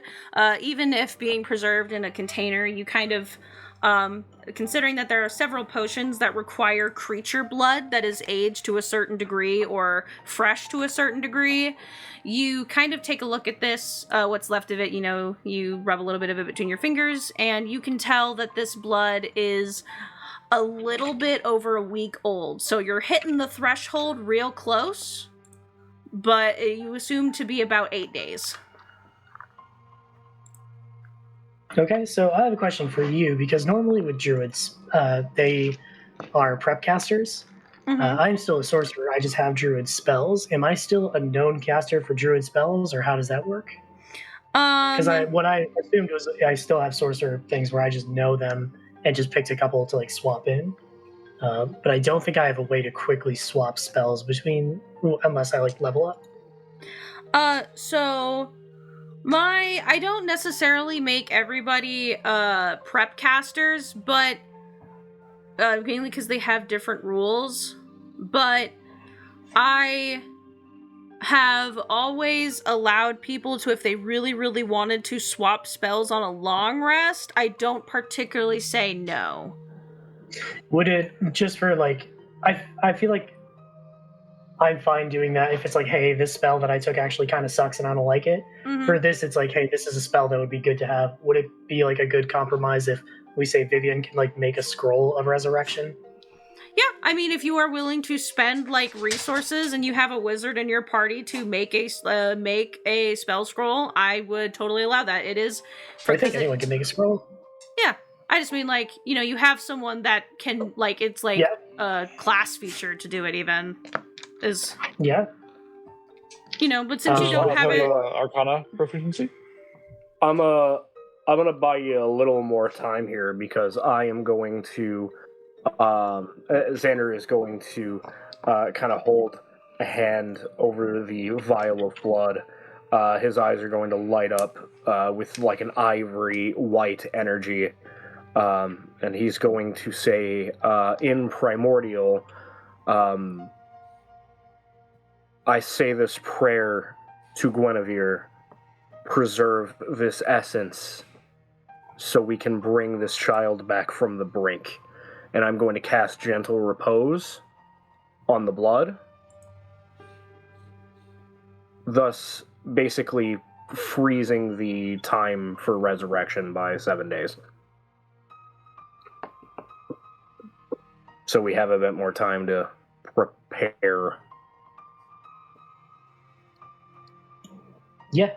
I think with this understanding in mind, Vivian reaches up and twists her neck to crack it, and Gale does the same thing on her shoulder, and then she takes the remnants of her coconut drink and tosses it out and says, "Okay, you fix this." The creature. It's like you might not have failed your mission yet, good friend. The creature looks at Jay, because it's you guys all know each other very well and kind of go through your options, but the creature doesn't seem to fully understand, and then it looks over and says, what do you mean? You see, we are rather talented individuals who possess a wide variety of skills that some might consider unnatural. One of such skills, I imagine, is something to do with what Vivian's trying to accomplish over there, being very focused with her and her friend Gale.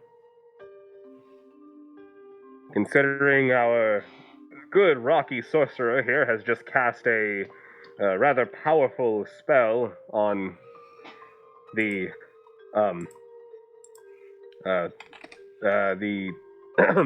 vial of blood that used to be your charge. It looks like they are preparing to bring her back to the land of the living,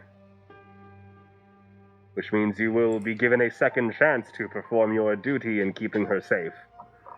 If she comes back as a she. I still don't know the details on that. Vivian's whole thing is odd.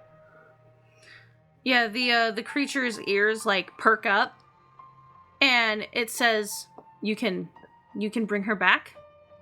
Oh shit! I have raised dead. What the fuck? Well, normally I'd be able to, but it's been more than a minute, so we're leaving it to the professionals over here.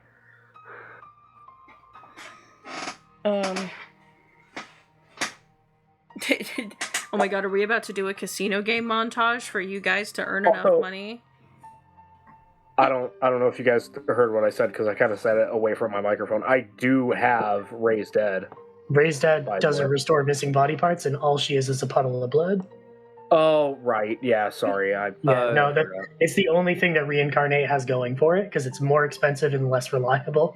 But it doesn't I forgot. Oh, I have an entire box full of fucking diamonds that are all worth 300 gold apiece. He said gil. I don't technically need diamonds. I just need 1,000 gold, and then I'm going to go into, like, basically schmooze with whoever's in charge of this because I just need to get rare unguents and oils. So I basically just need $1,000, and I have 400 in my pocket. Well, I can give 100 to the cause. I need $500. I'm mostly broke. I'm taking the party gold for myself, unless anyone is really upset by that. Yeah, let's hit the tables. I encourage this. I need, how much? 380 gold. Well, this is kind of what this was for anyway. You said 380 is how much you need? Yeah, 380. Cool. Yeah, I'm gonna give you some incense and a diamond that totals out to 380. Sick. I have enough to bring her back then?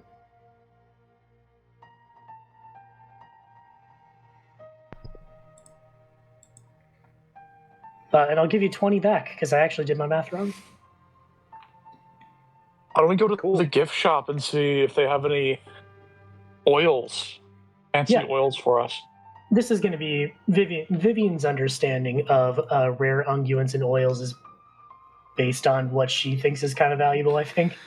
And so it's like... Actually, sorry, man, I just realized I have a shit ton of money, so I'm going to save the diamonds in case I need to bring somebody back from the dead later, and just give you the money in gold. Delightful. I'll take it. There is another issue, which is that if we want to make a scroll, we're going to need another 5k for reincarnate. Wow, that expensive for a 5th level spell. Yeah, and 4 work weeks, which we can probably speed up with Arcanist training, but yeah. Okay. I guess we gotta hit the tables. Gotta hit the tables, I guess. Let's do it. Who can cheat really well? Okay. Who's really there lucky? was a part Don't I was say like, that to me or Jay. I was happy for y'all, but then there was a part of me that was low key so sad that we weren't about to do a fucking casino montage. Well, I want y'all to succeed though. I was hanging on to the diamonds because I know that Xander has raised dead. I have 2 500 gold diamonds. I can drop those if we are very committed to this. Which will bring us up to 2,045 because I have a little extra. So let's, unless anyone really wants to hang on to those diamonds in case one of us dies, we'll do that now. Yeah. Hey, is there anybody on this ship that's really interested in restored tapestries of ancient history that I've been hanging on to since like session fucking 4? Wait a minute. Those tapestries, are they magical? No, they're literally just like ancient tapestries that were from a forgotten knightly order. It belongs in a museum. It belongs in a museum, but I'm willing to give it to a private collector for another $3,000. How committed are you to, like, restoring those or selling them? I've already restored them. I just need to get them out of my fucking bag. The bag fixed them already. Now they're just hanging out. Could I, somehow using Fabricate, speed up the spell scroll process using the ancient tapestries?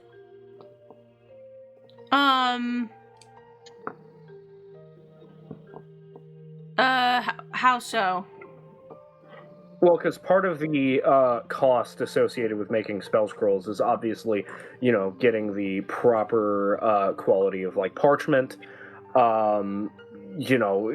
enchanting it using like magic sigils and shit like that.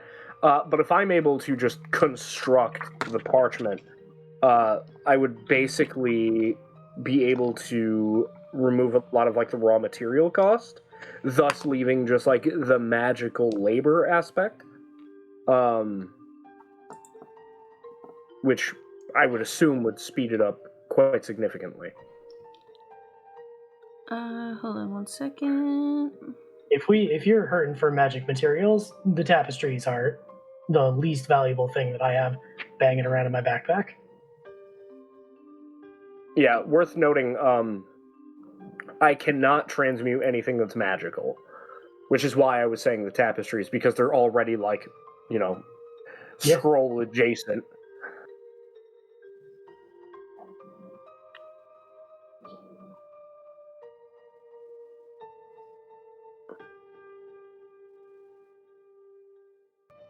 Like, I couldn't use, like, the magical lizard shedding, for instance, because can't. Sure, you use 300 pounds of agate, I'm sure. Oh, fucking definitely. I don't know what I would use 300 pounds of agate for in the context of making a spell scroll, but I could. You could use 26 Skinari teeth, I'm sure. I mean, yeah, I could, like, grind them down to powder. All right, everyone, turn your bags out. We gotta have fucking something that'll help us out here. I mean, it is a scroll of reincarnation, so maybe having the parts of formerly living creatures would help. Sure, yeah, absolutely. Also, I looked it up because I was curious. I'd never seen this word before, but unguents apparently translates to a soft, greasy, or viscous substance used as an ointment or for lubrication. So we can probably get part of the value with pre-cum, and that'll get us at least part of the way there. There's also I'm trying to save. Can you not say insane shit? I'm trying to save a human being. There's no way the ship doesn't have like industrial-sized buckets of lube. Like, this is a casino. We should have a heist. We should just steal it. Not just for fun. We just steal it, and then we make what we need with it, and we're good. Anyway. Hey, here's the thing. If gambling doesn't go well, we're stealing the money off this shit. I really don't think we need to. I think we have the money from, like, all together. Well, we need 6,000. I've got 2,000 on me. We call Kinhelio again. Then we'll never get a night with him. Kinhelio will buy anything.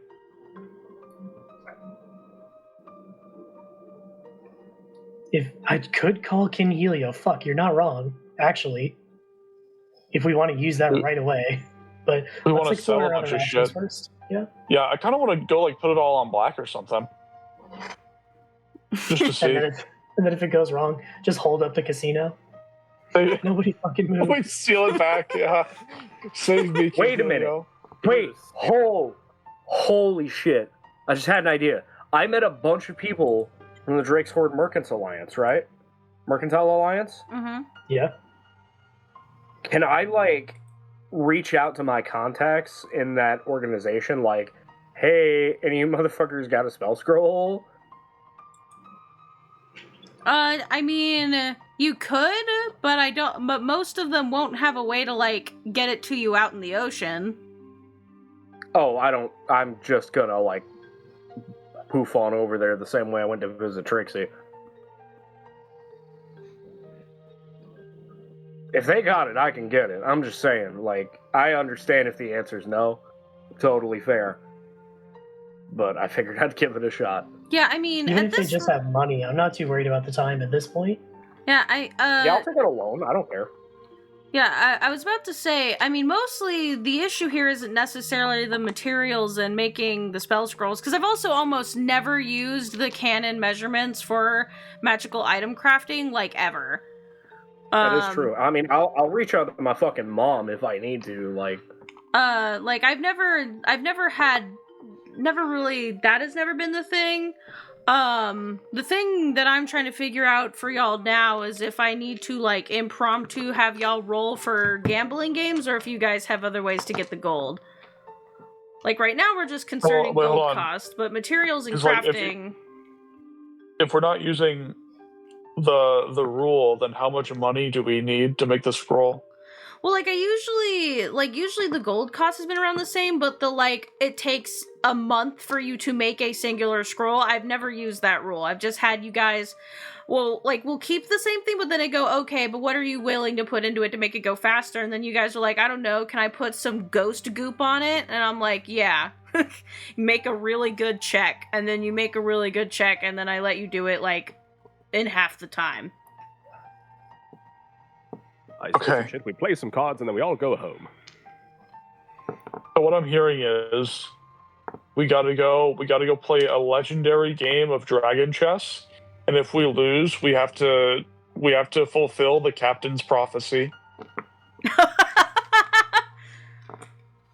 Yeah, Johnny, everyone's fucking putting out. Everyone's turned out their bags.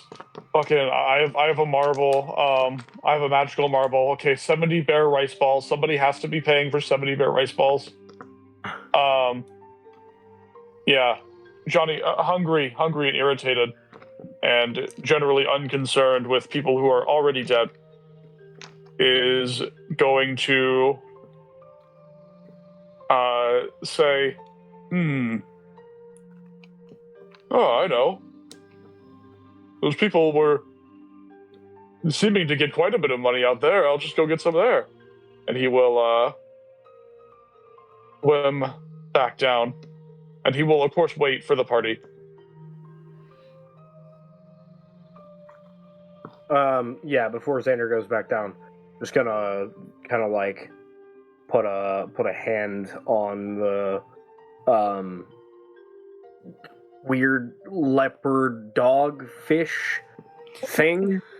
To give you a good name to refer to it as, I don't know if I'm pronouncing this right, but it's either Koma Inu or Komainu. That is what it is. Great. Listen, Koma, we're gonna get her back. All right, we're gonna get her back. Just give us some time. But we got this. And you're like a spirit, so time probably isn't as real for you as it is for us. All right, bye. Jumping through the water. The creature looks over to Emiko and says, I will release my defensive hold over this part of the ship then. Yep. And do count on us because we're to come through. Could you do me a favor? Anything. Time is strange for me, but could you maybe see if her father is still on the ship? They were on vacation, after all. Yes, I will go look for them. Yeah, that's probably a great idea. The creature bows its head to you and says, thank you. And thank you for being kind.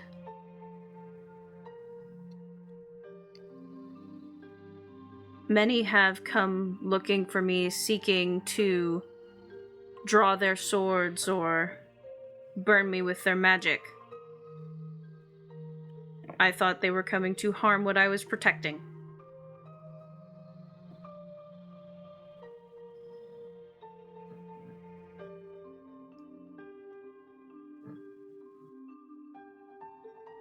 I understand. It has to be terrifying not understanding.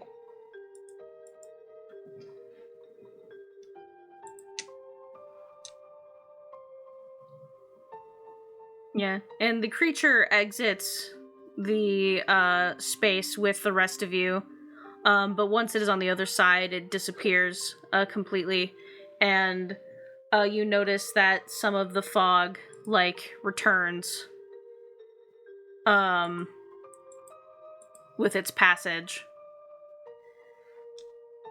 And with that, what is everyone going and doing?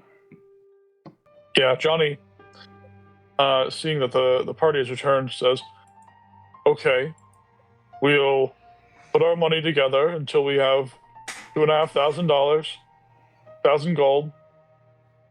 We'll win one, and then we have all the money we need.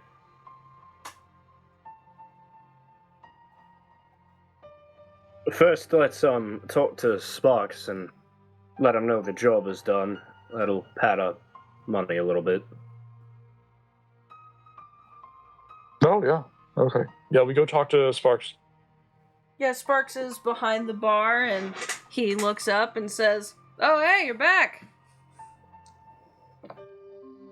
Yep. Yeah. Job's done. I don't remember what you said you were going to pay us. But we need that money, now. Oh, yeah, here, hold on. And, he reaches underneath the bar,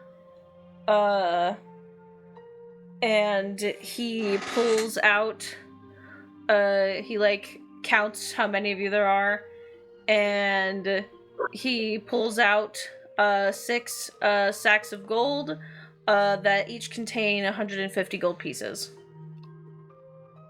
Alright, we're putting it all into the party fund, unless anyone has any objections. How much was it? 250 each? 150 a person. 150. One. So 900 gold. Sure it wasn't 250. Sorry, okay. So it's 900 total? Sparks, I require your help in another matter.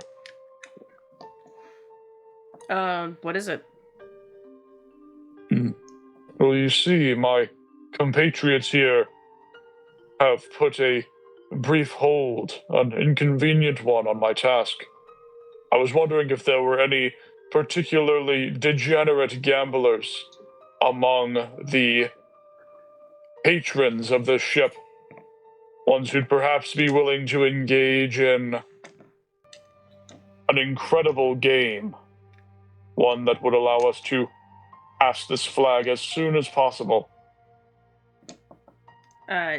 You want to know who gambles the most on the ship?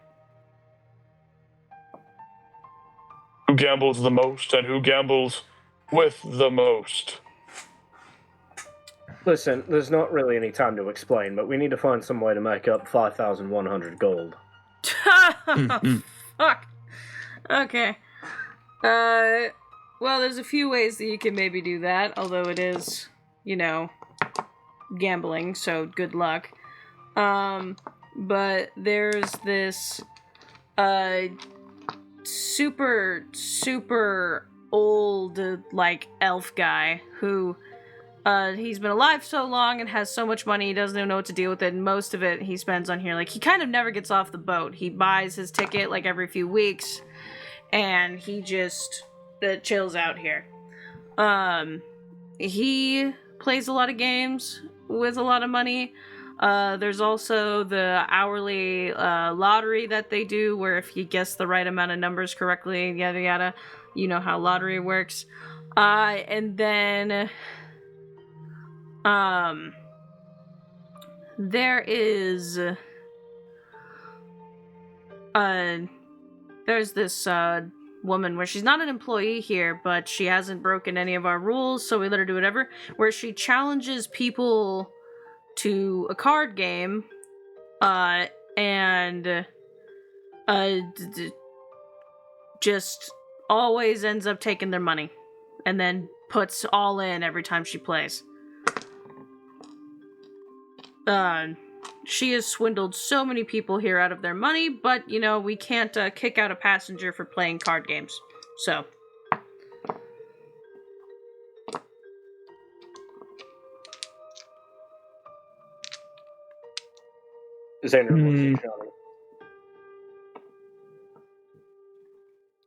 Johnny looks at Xander, and then back to Sparks.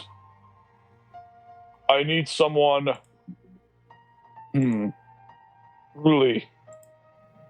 truly subsumed in gambling. One who travels on the cusp of evil, if not for the laws of their game. Someone who'd be willing to wager quite a bit, and who would desire very much. Who among them, or who on this ship, would engage in such a game? Elf guy's pretty smart. The one lady mostly just like scamming people. I'm gonna make a roll for Sparks real quick. Wrong die. And he chuckles and goes, You know what? I think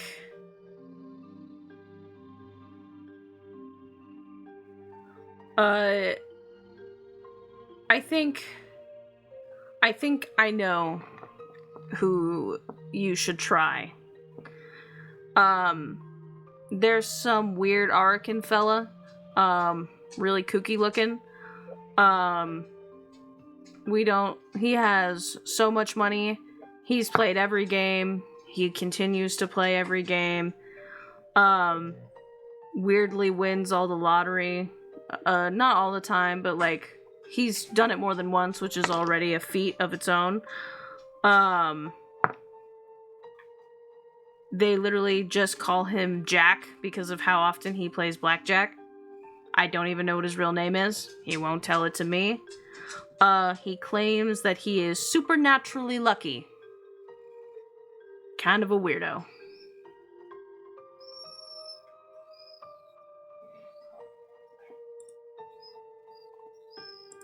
He'll play you in anything, even if it's one that's made up. He is very, very good at what he does.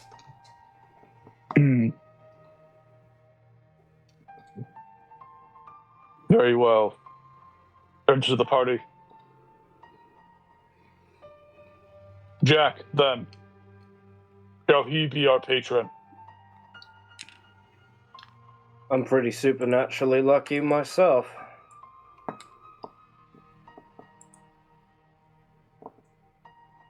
I think Lysel will also play whatever game you guys end up playing, so I feel like they're the kind of a person that doesn't know how to play half the game, so that gives them some kind of inexplicable advantage. Plus, Lysel is just so fucking terrifying that nobody would dare win against them. It's like how you never, beat an orc at cards. The orc, I got a 2 and a 3. Ah, man, I got to fold.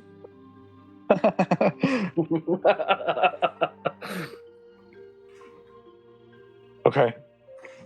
Yeah. Alright, yeah. Turns back to Sparks. Where can we find this Jack? He has his own table in the main game room. He's... Very well. Keep in mind, though, again, we've suspected no foul play. He hasn't hurt anybody. But, there's something that says whenever he wins against someone, it, totally burns their spirit. But, I mean, I don't really know what that means. Weird fella. Oh, God, I hope there's foul play involved, because then we're going to beat the shit out of him and take his money. Marvel, what the fuck? Oh my god, that was insane. Marvel is famously a pacifist. Did not like hearing that. I knew it. No, Hanzo was cuddling her and he kneaded on her and it scared her. He has very sharp claws. Hanzo, you want to gamble? You want to gamble? Come on, Fuck. If Chas uses Hanzo as a stand-in for their gambling, we're fucked. We're fucked. Hanzo, wanna roll some dice? Wanna gamble?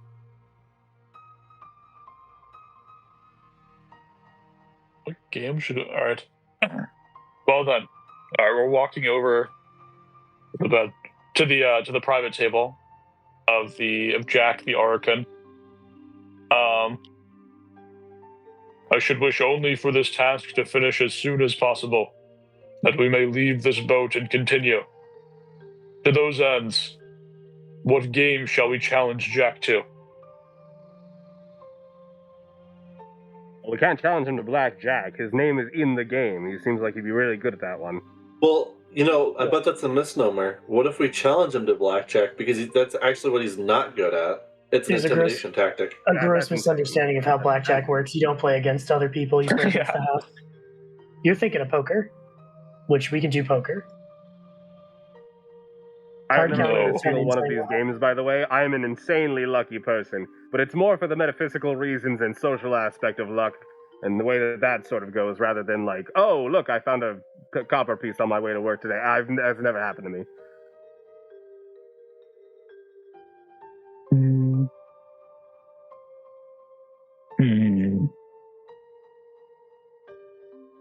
Nay. A dice game. We'll beat him in a game of dice. What kind of dice game? Because if it's craps, I've never played that, but I really wanted to. You can bet against people for any reason in that game.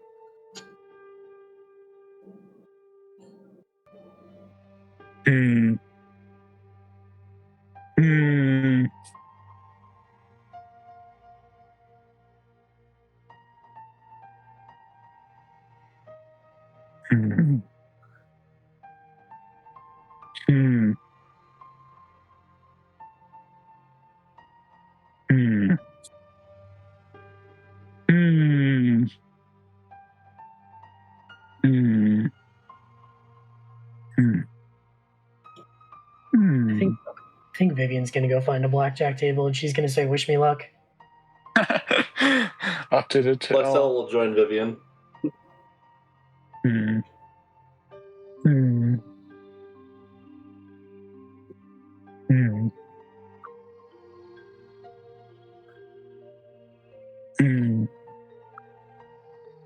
I think all of Vivian's understanding of card games and like casino etiquette comes from the many trashy penny novels that she reads. Like there's probably some romance involving a like high rolling casino gambler, but I don't think that she has the first understanding of like how the game works, so she needs to like sit down and actually watch for a minute to figure it out.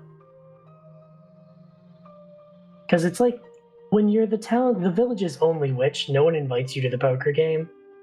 Because if you win, it's like, well, yeah, obviously you're a witch. And if you lose, it's like, well, what a shitty witch you are. You lost to us. There's no winning. I'm back. All right, yeah. So we're walking. Yeah, we're walking. And we once we get into the gambling hall, take some time to observe, and then we're going to try and find Jack the Oracle. Yeah, there is... While they're doing... Sorry. What? While they are doing this, Emiko wanted to go look for the girl's dad. Obviously, because the player behind Emiko is having a migraine. Jay is still going to go with her, obviously, but we can, like, let them do their thing, and then we can start next session with our thing. Yeah. So, you guys look around, and the gambling hall is, the game hall is, extremely large. It has this kind of like pink and golden, velvety carpet, kind of like the one outside, but the one outside doesn't have like the gold, like, inlay to it. There is a very large, like, crystalline chandelier in the center.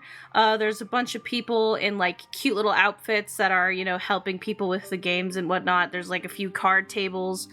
And there are, a lot of different types of games going around. Clearly this is a fantasy setting, so there's no fucking, like, slot machines, but you have all sorts of games of cards, dice. There are weirder games where it's, like, someone, like, throwing a coin into a, like, giant bag and then reaching in and grabbing a coin out. Don't know what that's about, but that's very strange. You also see, that there are, all sorts of, magical, like, mage lights, that are in different, shapes of different currency, because, Teosia does have different, forms of currency other than the standard gold piece. There's, like, a universal currency, mainly for, like, translation purposes, but then, like, Kelmra has its own currency called Kira. Frumal has Frooms.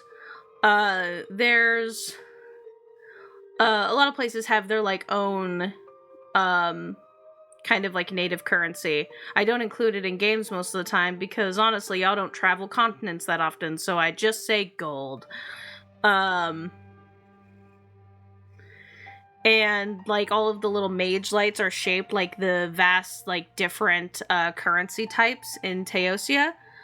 And in the back corner, you guys see that there's, like, a little table set up, and there is a Arakan man leaned back in his chair, and his chair is, like, tilted back, like some of the legs are off the ground, and he has his, like, feet kicked up on the table.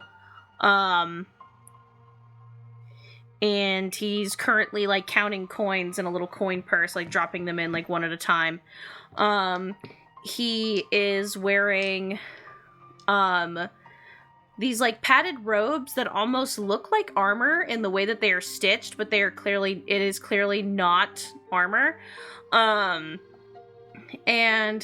it is very, sleek and expensive looking with, like, a bunch of different patterns, that are reminiscent of, like, the infernal language, but they are not directly language, it's just, like, patternization. He has a deep, red skin that almost appears to be tinted pink in a way. It's very, like, rose colored. And he has, curly, like, wavy black hair, that kind of, like, curls around his face and then, like, drapes down, one side. It's, like, pulled forward over his shoulder. And he has, like, ram-like horns that kind of, like, taper outwards rather than being flush to his head, with, like, what look to be, like, platinum caps at the end of them to keep, the points, like, in check. And he has deep, deep gold-colored eyes. And he is, just, like, chilling, counting, money in a coin purse. A waitress, like, comes by and leaves him a drink, and he just hands her, like, a piece of, gold, between his two fingers, and she takes it and, like, bows and then walks away. Okay. Yeah, group huddle. All right. Who among us? The wager, perhaps not, but who among us believes they can play him in some game? Who among us has the greatest fortune?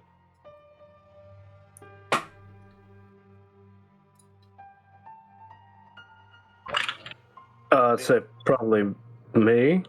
Maybe. Either me or Lysel, I'd say. I mean, Lysel's just luckier in general, but... We get his luck and all that.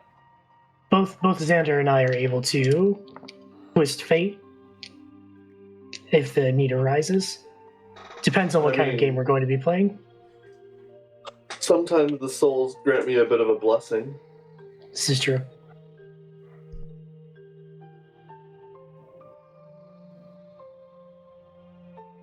What do you have in mind, Mr. Phage? I'm gonna try and detect the scent of dreams on Jack the Oracan. What do I get from him? Make me a perception check. 26.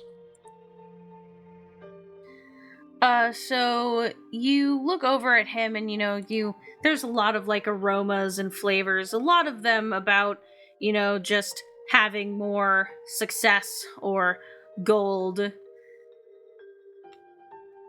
And the dream that you get from him is, unerring confidence. This man clearly has confidence and skill to back it up. And lots of greed.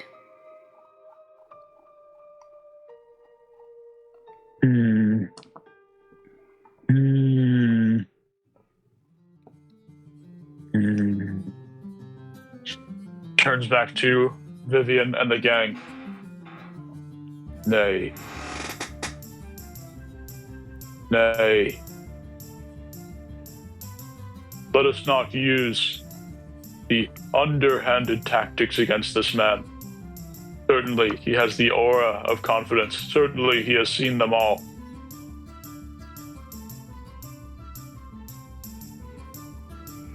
But in such a case, I am sure he much outpaces us in all matters of gambling. Except one. And Johnny's gonna pull out a coin. I say we challenge him to a coin flip. Okay. What would incentivize him to wager more than what we have? The thrill of winning? Nay. Something far greater than what any patron in this establishment could offer. Which is? I need only know. Can we all agree that we will challenge Jack the Orakin to a coin flip?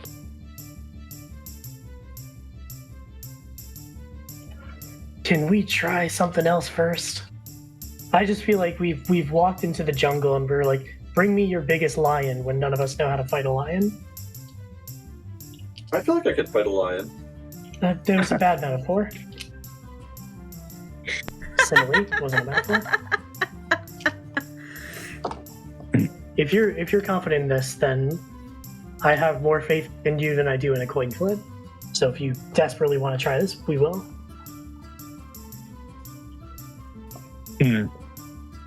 Johnny will look back again. Among Jack's spoils, is there only gold, or does it seem like you would be interested in something else? You only see money. Like, he has gold and platinum pieces. You also notice that he has, as a centerpiece on the table that he's sitting at, and it clearly belongs to him, there is a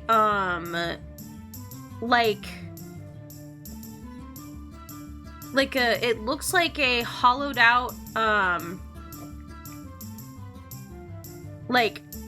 crystal chalice sitting in the middle of his table, and he doesn't have a drink in it. He's not drinking out of it, but it's sitting in the middle. What the fuck? Is it a chalice or is it a goblet? A chalice. Okay, good enough. Daintier.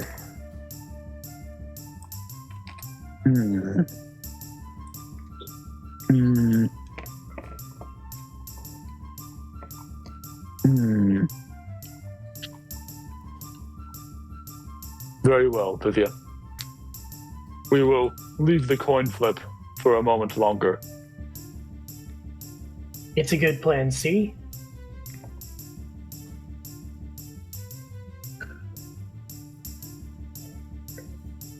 In that case, how would you wish to overcome this obstacle? She's going to, if we want, here's the thing. Vivian does have keen mind, so she has a perfect understanding of what she's seen in the last 30 days, including the cards that have come up. She's also quite smart and also has advantage on investigation checks to determine things, such as math of when and when not to bet on cards. If we go all in on blackjack, she could come out pretty well. With the ability also to twist fate non-magically using a sorcery point.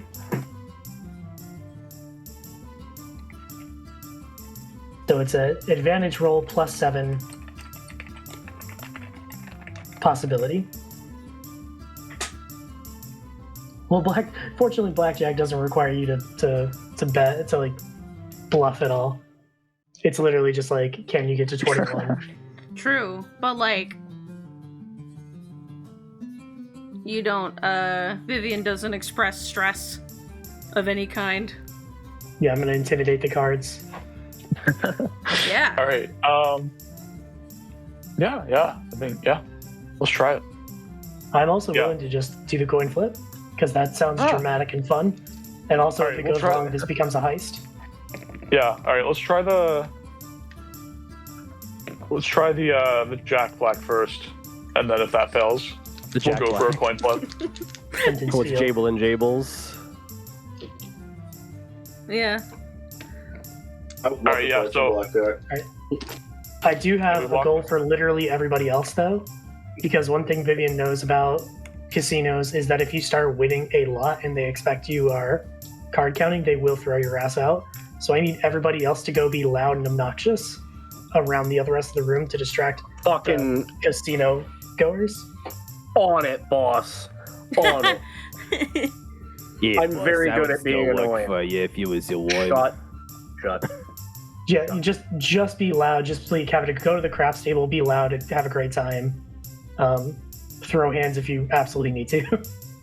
My son's gonna go to the roulette table, and no matter what result comes up, they're just gonna cheer. That's another good way to get kicked the fuck out of the casino. Yeah, baby! I'm gonna go to the fucking roulette table. I'm gonna put everything on 67 black. Yeah. And every time you gotta be like, give me one more. Just when you say you're gonna be done. Well, I sell about 200 on 34 red. I'm gonna be like one of those rage baiting YouTubers. It's like, oh god, so I'm gonna press the button. Oh, and they just do that for like 3 hours. Yeah. Yeah. I want to see like champagne, like bottles popping. I want to hear people cheering, music getting louder, things getting crazier. Everywhere I go, my Hollywood Undead plays. Amazing. Got to hear and then Vivian will go over to the blackjack table for 3 minutes and 30 seconds. Excuse me? What? Oh, because someone said everywhere I go by Hollywood Undead starts playing, and I said, yeah, you're not gonna hear me miss a fucking word for 3 minutes and 30 seconds. I'm gonna be like, Jazz, please, what do I roll? And they're still halfway through the second chorus. Jazz, please. What did I succeed? Let's get this party started. Did I succeed? All right, but yeah, it won't stop. Sounds like a plan for now. And Vivian is going to bet aggressively and count cards to the best of her ability.